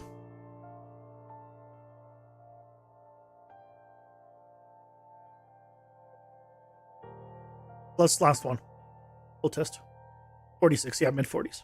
Okay, we're not gonna single one in the 50s. So, in that case, if we're going somewhere between these two, and I wanted to get to level 5,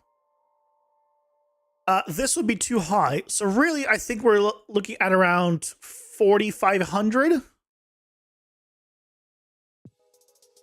let's see. Let's do the math here. If we have 45 average, and we're doing 4,500.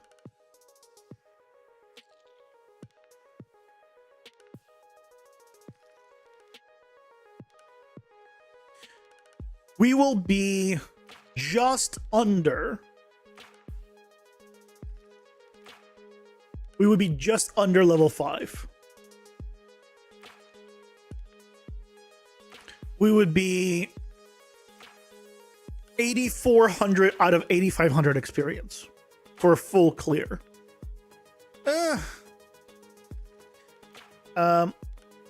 If we did 4,250.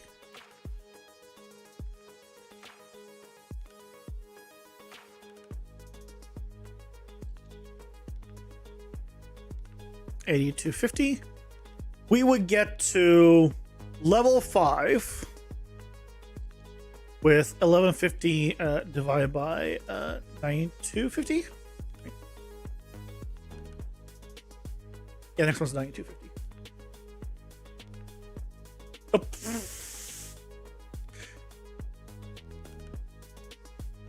And multiply, right? With 12%. I think that's our number. We go with 4,250 as our base XP value. Goes up by 1,000 for every level. It should be considerably easier to get to level 1. Because then 4,250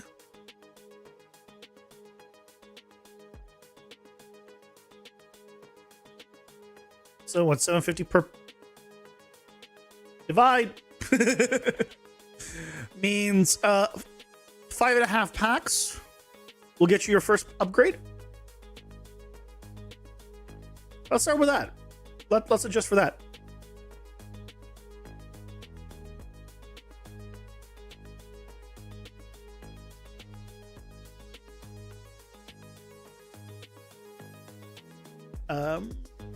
Test for number of spawners. You know what? Let's do a text one then. I'm gonna keep this.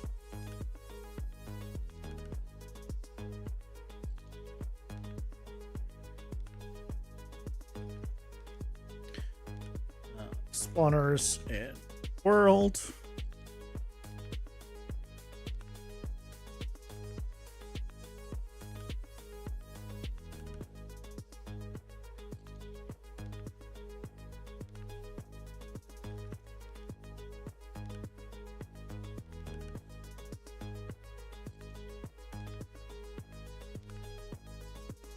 Okay.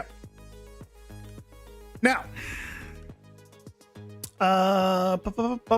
get experience for current level. So here it's times 1,000 for the current level plus not 6,500. So we're making it 4,250. Oh, this will make it 5,250. So I actually want 3,250. I guess the first one will be 1,000. 1 times 1,000 plus 3,250. So really I had it at 70. Yeah, I had it considerably higher. So now it should be a bit faster to get the first level. Let's see how much faster our XP bar fills up. Probably a decent amount faster.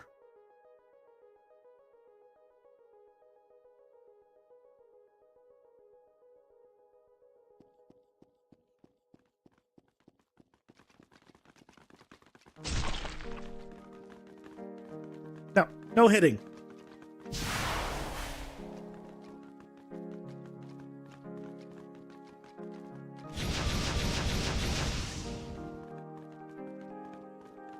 No hitting.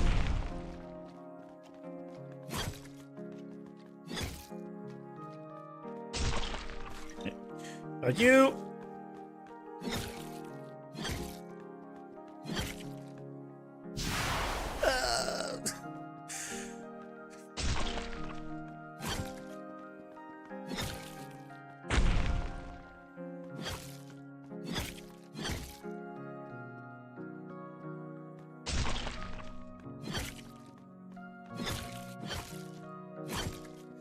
So one pack got us a good amount. I mean, obviously I killed one little trash mob of the next one, but even still,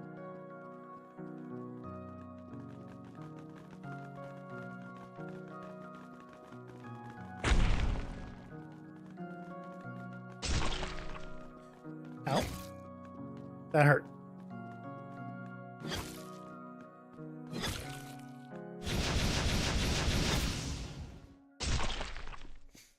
Ow, that hurt.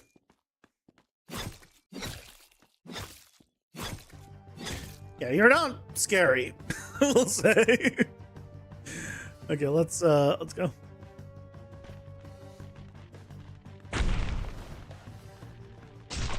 Oh boy. I already see the other pack of mobs. Oh god, these guys. And these guys are trash mobs, which they should not be trash. Oh god, I'm almost dead already. Oh god, I'm dead. Okay, 3 packs, too much. But it XP wise, it was working well. I really got caught off guard because of Zorla's ability, to be fair. Hey Leo, welcome in. How's it going? Hope you're doing well. Skill issue, true and real.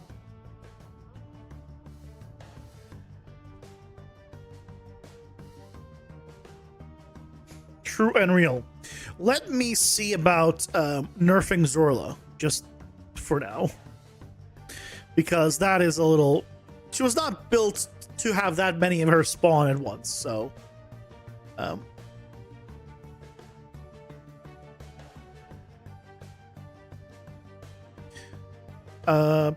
combat special.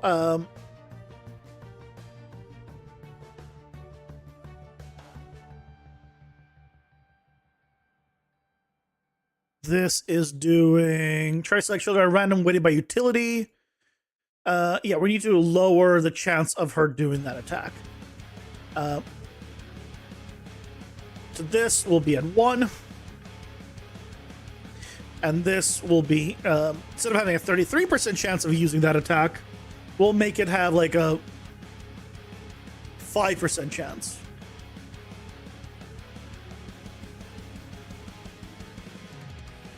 Well, no, it'll be a little more still. It would be a little over, under 10%. It'll be like a 9% chance, you know? That still should be better. Let's give that a whirl.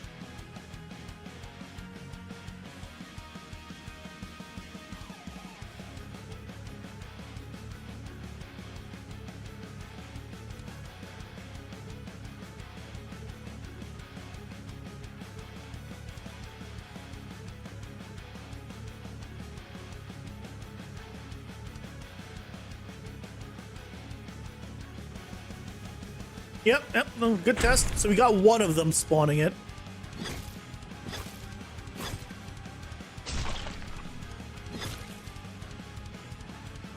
Did he hit? What hit me? What hit me?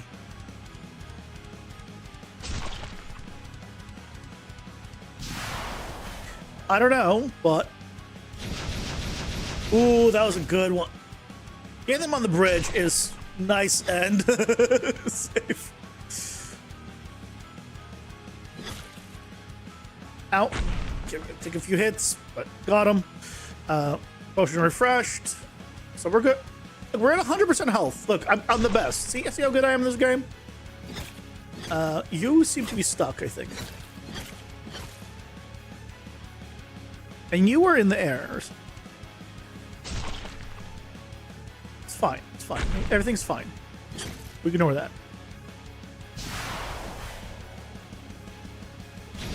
But yeah, that ability needs a nerf. I'm gonna nerf that ability. That is like... That is way too much.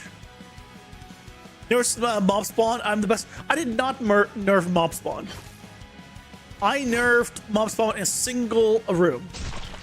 Every other room has actually not had mob spawn nerfed, and then we have not seen that room. And I went from 8 to 6 in that one room. Okay.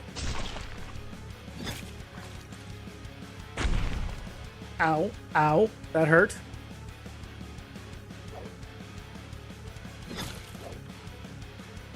Timeline on lockdown, which reminds us that food delivery exists. Okay, I need to have a safe spot. I can't pause well without a controller.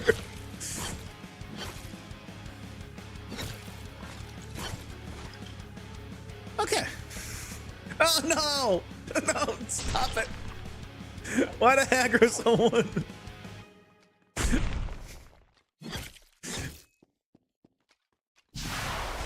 Okay. Okay. Stay right here. I'll be right back while ads are going.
Are they still going? I thought really? It was faster than I thought. I'm alive. Sounds like excuses. A damn straight they are. I got more where that came from.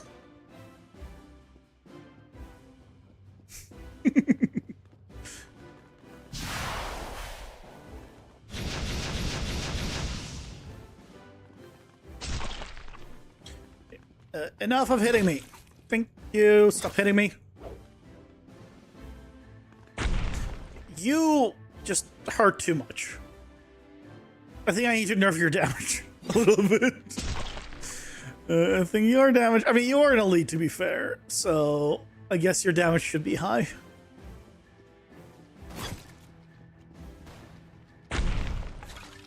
So, I guess I won't touch it.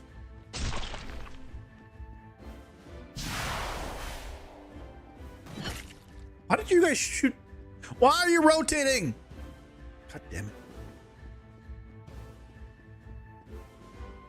Man, spreading crimson is so easy. Can no one move? I'm hunting rabbits.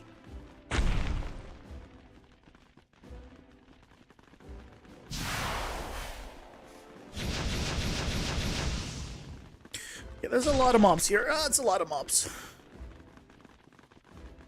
Okay. Gotta push or refresh. Good. Run. Run. Juke. Run. Move. Hit it once in a while.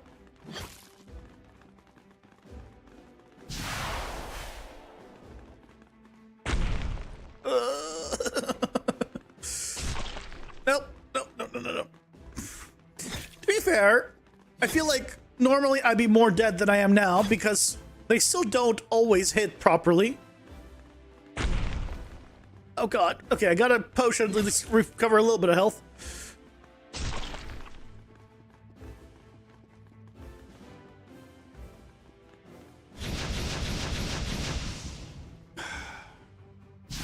Oh. Okay. Somehow we recovered.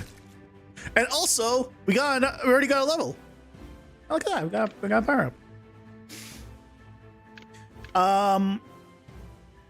I do realize actually, that is, that should not be 206,000.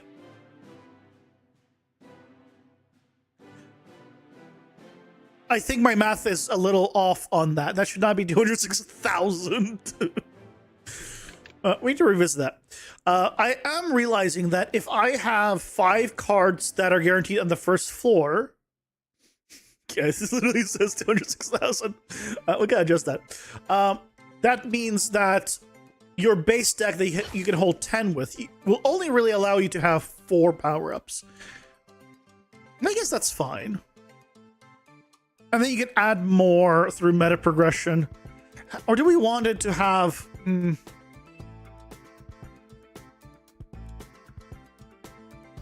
don't know. Maybe I'll have the base deck be 15 cards.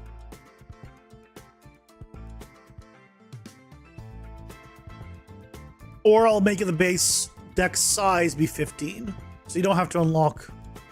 We'll play around with it. But...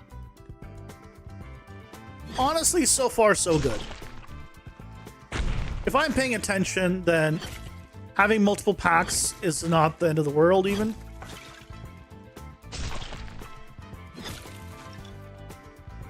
Ow.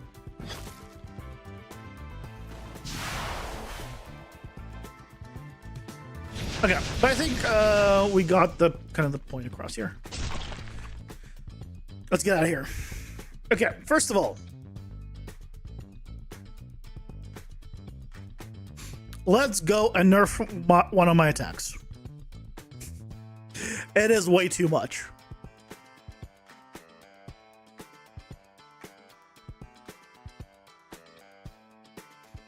So on the greatsword,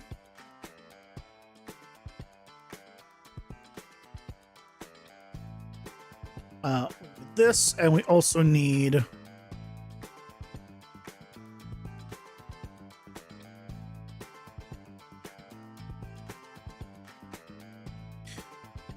so this attack, okay, you don't need to keep playing, it hits 5 times. The problem is I had to do 5 hits at 975% weapon damage.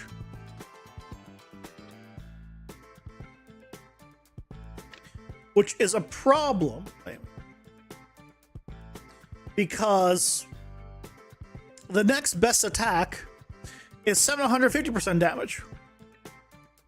It's in a very long straight line compared to this one, but effectively, in terms of maximum damage you can get out of it, this is 750%, and this is 975. Yeah, this is 4,875% damage. So a little bit more. A little bit more than the other one. 48 times your base left click. Okay, so let's go ahead and change it to be considerably lower. We can make it like 250%. 250% is still good, because that if you hit with all of them, it's still 1,250 damage. If you hit with 4 of them, it's still 1,000 damage. If you hit with 3, right, you're still getting some damage as long as you hit with some. So let's start with 250. We can always adjust them. So damage scale 2.5.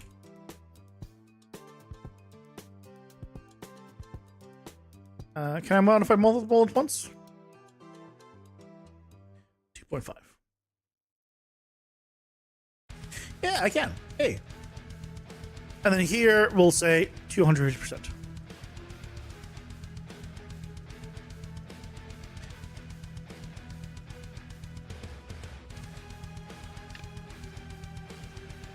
There we go. Unleash multiple eruptions in succession with each blast. Instead of multiple, I could say specifically 5. But then I would need. I could say 5.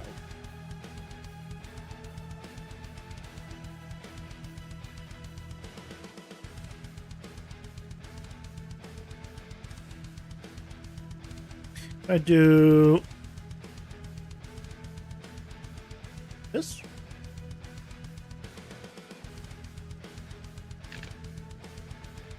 Oh no, because it's also giving it, making it a percent. Never mind. Nope, can't do it. Can't do it that way. Okay, fine.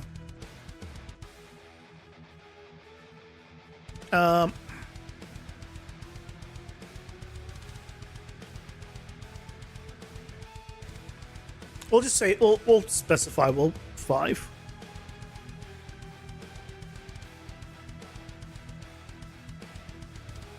At least 5 hours in succession with each blast dealing 200% base damage.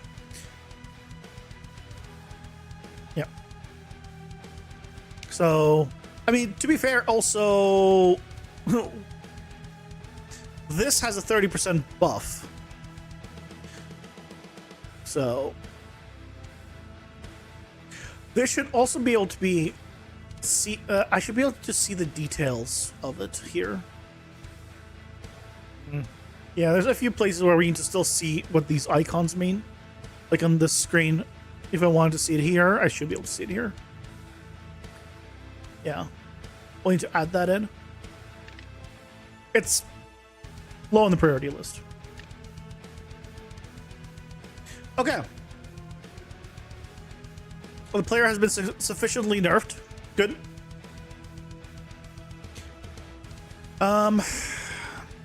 Damage and potions seemed pretty good, honestly. Like, it did not seem like a walk in the park.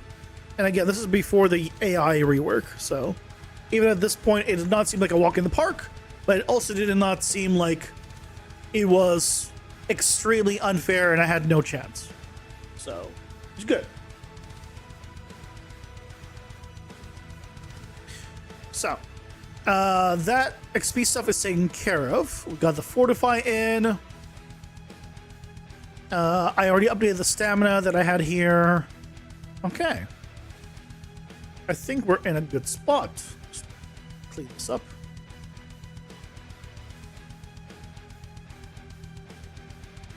What next?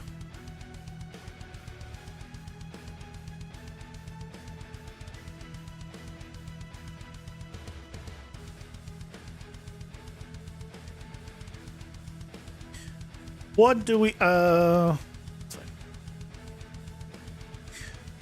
power-ups we're dealing with later. XP is good, mobs is good. Is there anything broken? I guess we could test packaging. It is going to probably fail. There's a good chance it fails. But things seem to be in a good spot. We are this will be the first test of packaging in 5.7.2 with updates to pretty much all plugins because of 5.7.2. So I can't wait for it to tell me how everything is broken and doesn't work.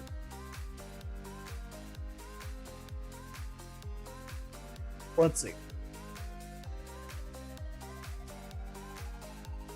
Let me go to. Where's my? Oh, I'm in the wrong thing. Package folder.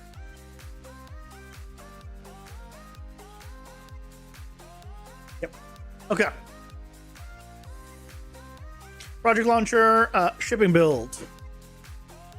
Launch. And now we pray to whatever gods that, you know, we want to. And we hope that it succeeds. The one thing that is nice about this is it's one click. The downside to this, I don't get the sound anymore when it finishes successfully or not successfully. Gods? I mean, the god of hell is still a god. What is this? This is a project launcher. Instead of doing a package thing, you just configure it. It's this thing, project launcher. So instead of doing under package project this way, you just do it through project launcher that has pre-made configurations. So this already has everything configured. So instead of doing it in the project window, you do it there. So you can make like, this technically works across multiple projects. That if you pull up another Unreal project, you'll have the same project window options. This one's set up specifically for this game, but if you wanted to, you could make a generic one like for testing and stuff. It's just convenient. I like the UI better for this, so.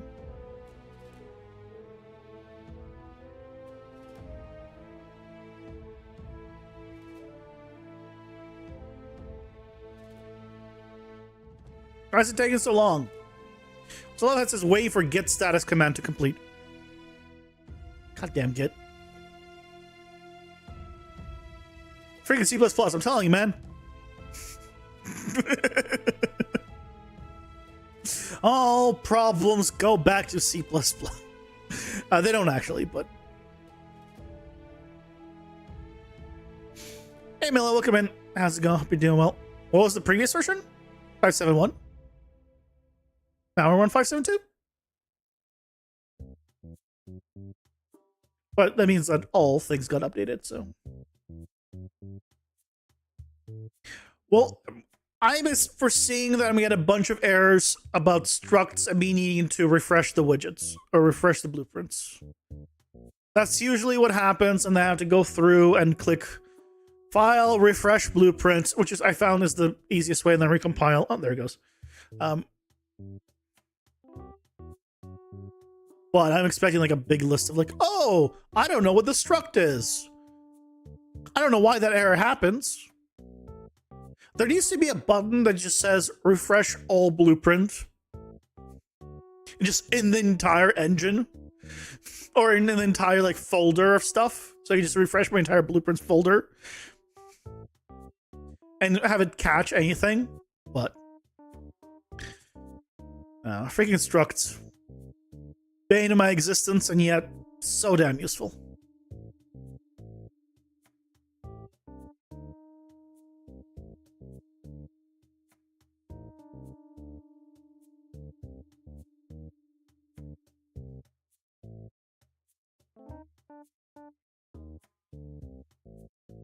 Internal heap limit reached? What the shit does that mean? I haven't seen this one before.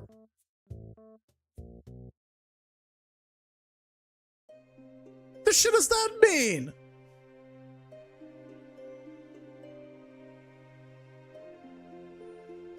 Module DLSS CBP failed to create virtual memory for something.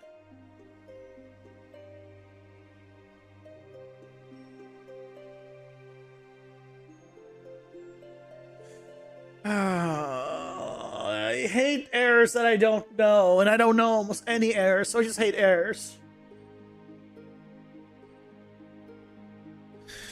I got an error trying to compile or trying to package a game in E5.7.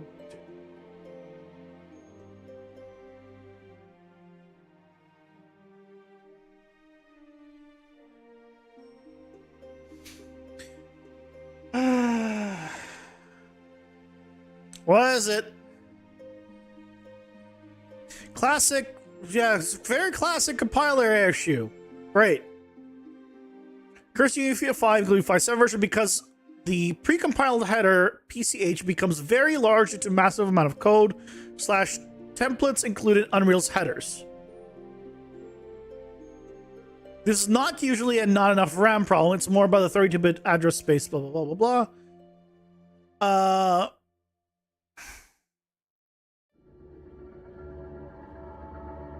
blah.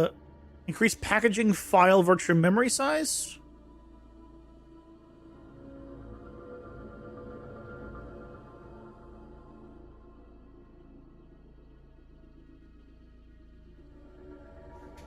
What? I just click retry. What if instead of that, I just click retry?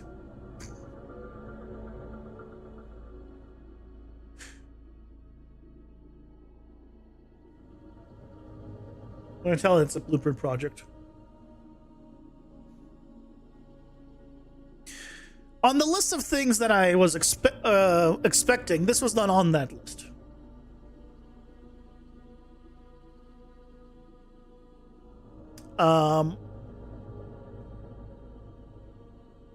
Limited parallel actions, most effective and easiest for blueprint projects.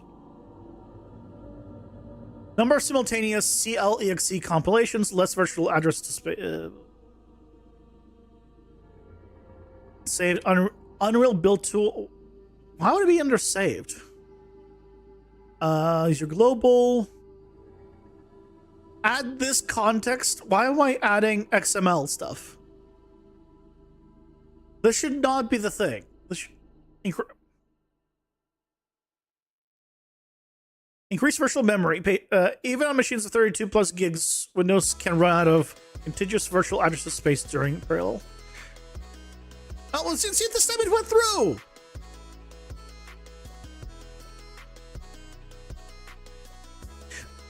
Packaging in Unreal is basically turn it off, turn it on again, and it works eventually. God damn freaking.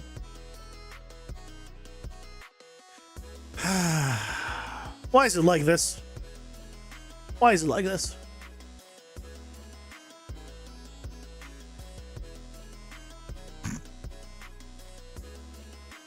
Okay, so there's the struct issues that I was expecting.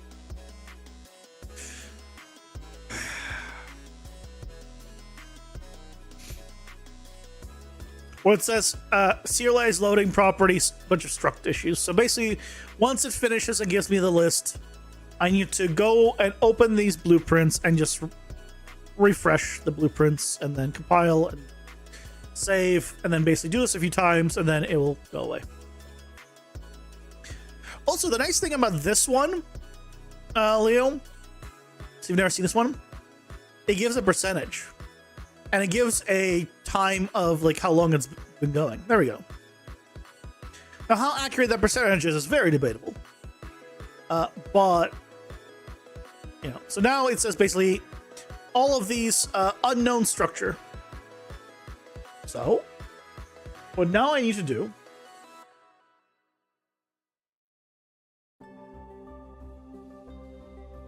is go here. And then I have to go into WB debuffs because I was complaining about that. Graph. And then file. Refresh all nodes. File. Save. No, notice no errors. By the way, none of this stuff has problems. It just says, you know what? I feel like saying screw you, so screw you.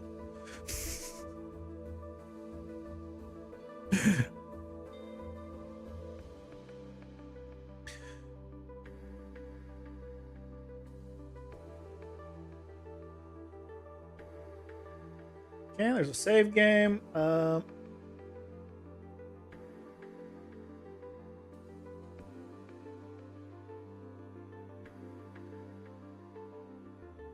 Graph. Refresh all nodes. Recompile tab. Dismiss compile tab. Did you have multiple compile tabs? Sure.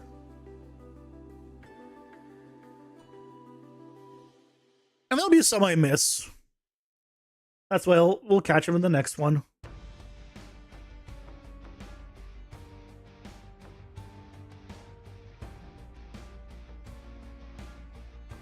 Because it's stupid like that.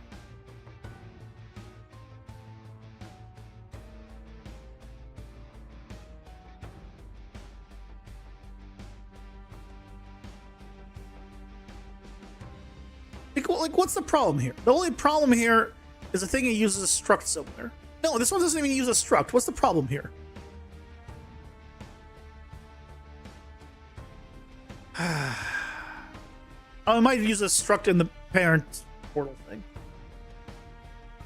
Jerk. Okay, save game, hotbar, same one, stack builder. Okay, I think I got all. Also, one thing I did forget to do is... Where's the easy game UI?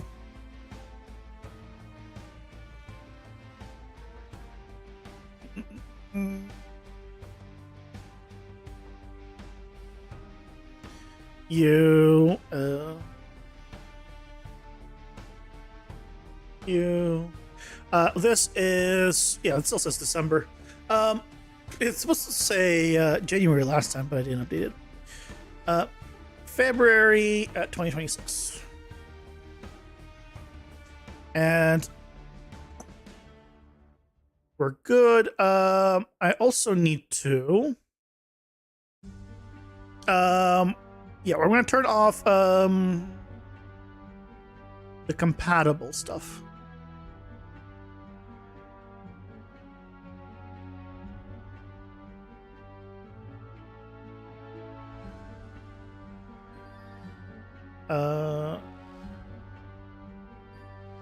Okay, where's the option for using or not using compatible?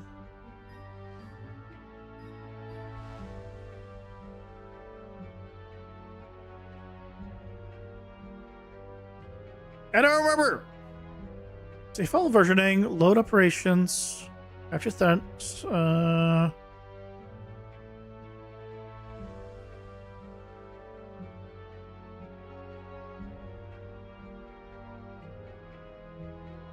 options menu. No, it's under save game. Load operation allowed. Don't save player transform. Capture thumbnail for saves. No. Yeah, that's fine. Loading screen, we don't care about. Auto saves, we don't care about. Oh, so I guess. Game benchmark, don't care. Credits. Was this not here?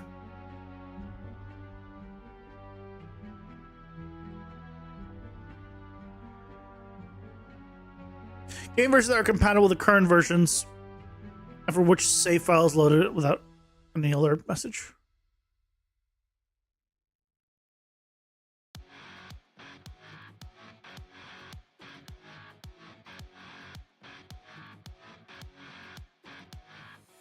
I think there was a checkbox to either use that or not.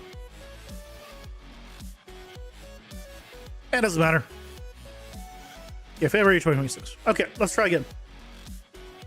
Project launcher.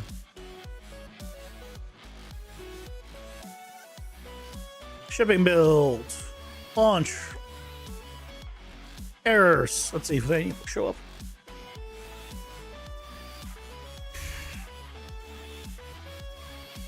Because what you always want to do, packaging, you know, not last minute. Just in general for... If you ever make something, period, try to make sure it builds and works properly, you know, not at the last second. Because I remember I've heard some people like basically saying, yeah, I was doing this game jam and yeah, I just wouldn't compile at the end. Compile early, compile often. There's another one that I missed. Oh, it also will find new ones. Right. Because it's not necessarily that I even missed them. Because like that one wasn't popping up before. Now it is. It'll find new ones every time. Yeah, there we go. So I found some new ones.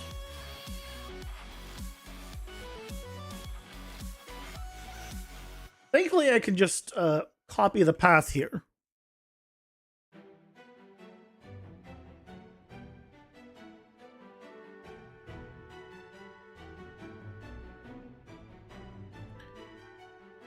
Export as image. Export the current widget blueprint as a PNG format. I never look in that menu, so I'm finding things I didn't know about. Apparently, you can save the widget out of Unreal. That's kind of cool. Huh.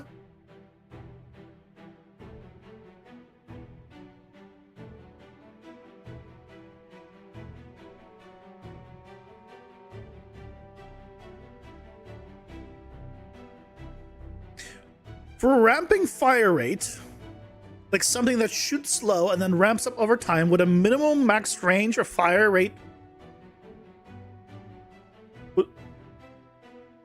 would be a max range of fire rate, right? I don't think you need a min. I think you just set whatever your default fire, like your base fire rate, which is whatever the minimum fire rate is, however much you're increasing it, and then you just cap it with a max. Or I guess you cap it with a min, which will be the maximum value. So it will use whatever you had, or at most, it will use your min. Yeah.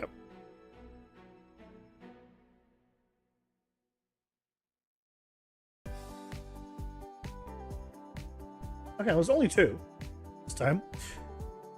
Okay, well, every try. I don't know how I feel about the fact that it doesn't have that PTSD sound effect that you get from regular packaging failing. Because that's the best way I can describe it, right? That sound effect where it goes off, that you know it failed. Honestly, I'm partially tempted to record that sound effect and make it a button on the Stream Deck. Because anyone that ever packages with Unreal has PTSD from that sound. Or a redeem. Yeah. I mean, I could do both. I can have the success one and a fail one. But I feel like the fail one is like, man, that'd be, I think, worse than the Discord notification thing for some people. There we go. See, finally, if I did enough of them, it succeeded. What did I do? I just opened the actual blueprint that it's complained about the struct. I refreshed all widgets. I hit compile, save. I don't even know if hitting compile is necessary, but I do it just to be safe. Compile, save, and done. Everything finished, minute 18. I feel like this is faster also compared to the usual builds. Compared to the typical platform package project setup, I think doing the project launcher is faster. I could be wrong. Could be just not a lot of errors compared to normal, so it does it better. But yeah. But now I have it, so let's give it a whirl, shall we? What the hell is this? This popped up at one point. Why did that pop up? That's the Epic thing. Epic Launcher, what are you doing? Why? Just why? Well, let me,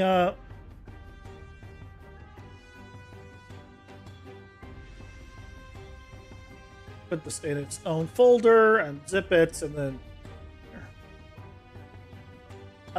compress a zip file.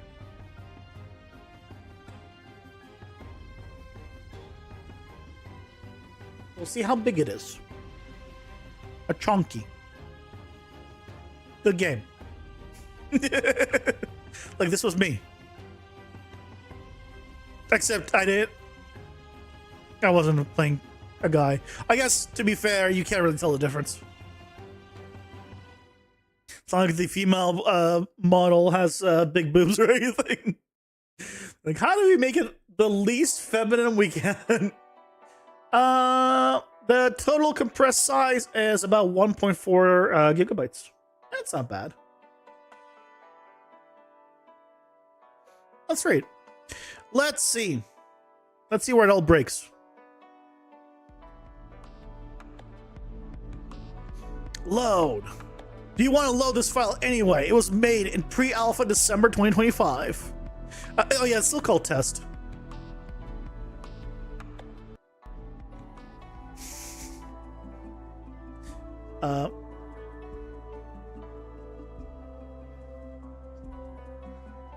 Oh yeah, this stuff all gets reset. Let's turn off the music. Yeah, this is all fine.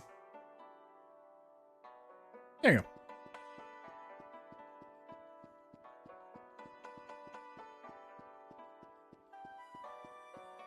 I mean, that seems pretty smooth, I'll be honest. Here. But let's see what the hell happens once we get in. Tip. Demo tip C. One day I will update that stuff.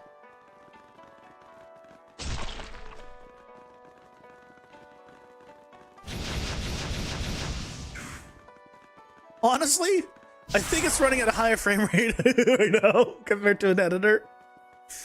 I mean, it kind of makes sense, right? He doesn't need to load all the editor stuff. But I feel like it's running considerably better.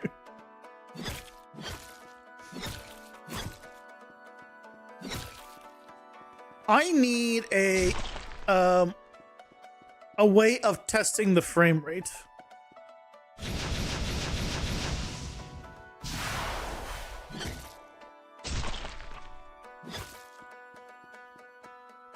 Well, let me go to turn on enemy health bars. Yeah.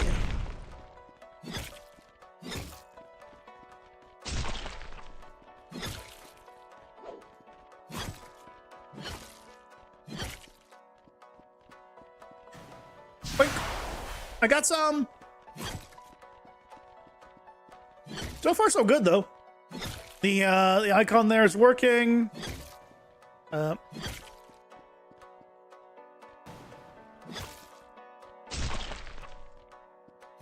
They have 7. Why are they dying in one hit? Oh, these guys have lower health because they're freaking range mobs, and I made them have lower base health. They might have a little too low of health, but.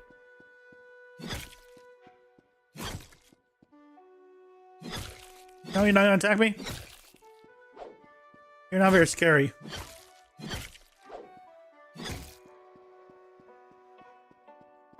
It's a dead end. Oh yeah, this thing is still a problem. I can still just jump off. I still waiting to basically hear back from that dev. From the why can I not use abilities right now? Okay. There's a problem. I'm pressing 1, 2, 3, 4.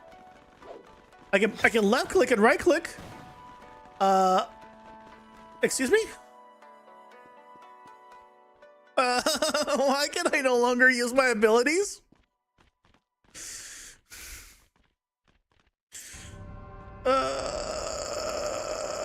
Houston, we have a small problem. Oh, and I also don't see my mouse because, of course, I don't. Look, I never said it was, you know, bug-free. But am I not able to use my abilities after using the teleporter thing? Because right now I can't. Did I just see one of them fall off? How in the world? Let's go find a teleporter. Just gonna kill all of you guys.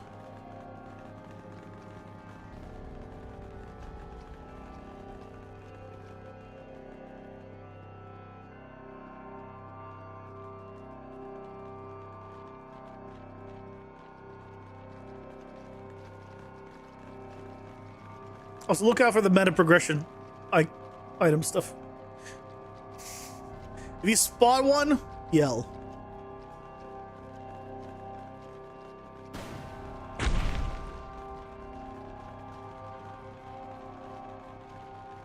Boink.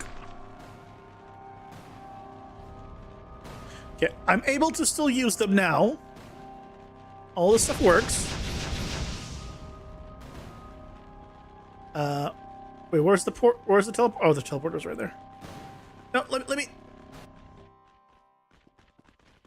No, I can still use it. Why wasn't I able to use it before?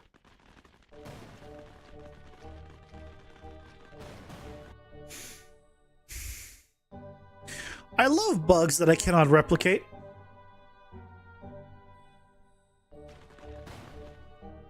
Those are the best, aren't they?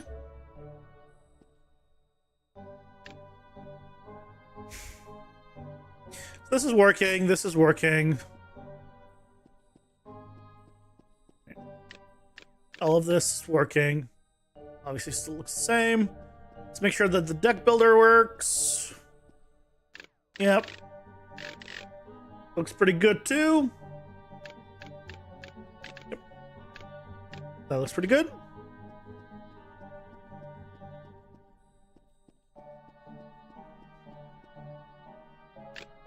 Yep. Everything here seems like it's working. So why the hell did I stop being able to attack? And use any ability? Huh. I don't like that.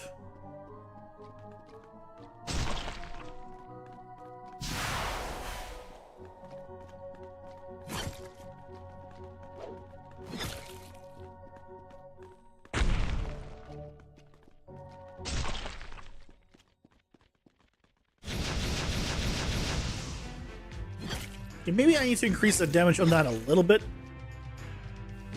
Past the 250. I feel like it's hard to get enemies probably inside of that, like actually hit by enough of those for it to be worth it. So it should probably still be higher. Just because its range is super low.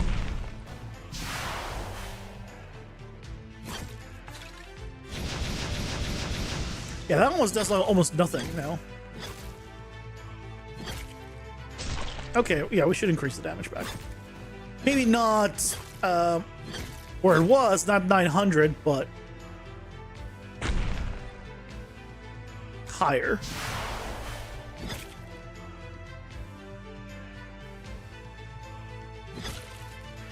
Yeah, so far so good. Let's go ahead and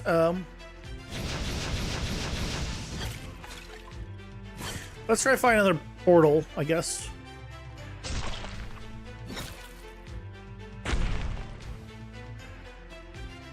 Oh, there's one.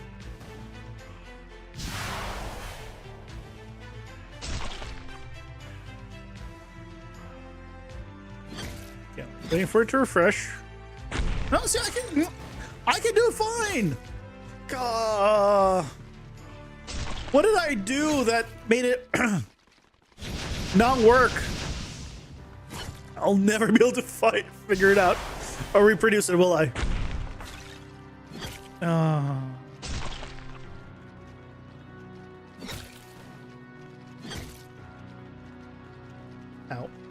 I died. Okay. Okay, but it works. Right?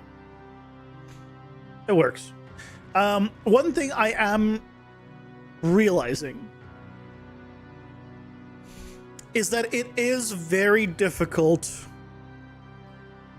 to find the meta progression stuff.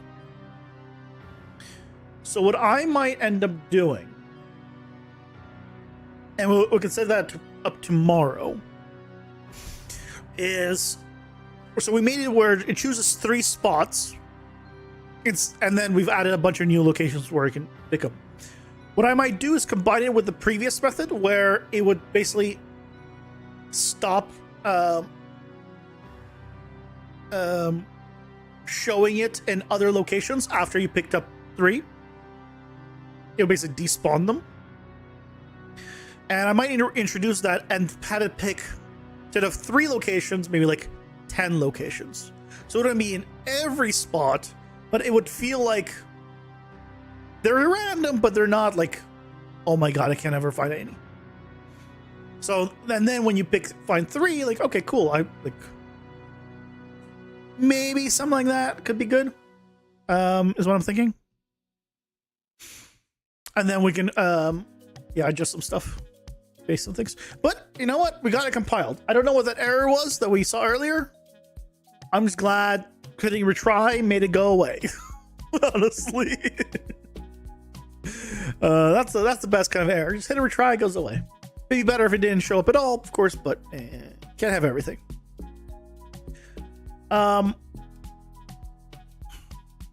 Tomorrow's Thursday. I still got a bit to do on the PCG stuff.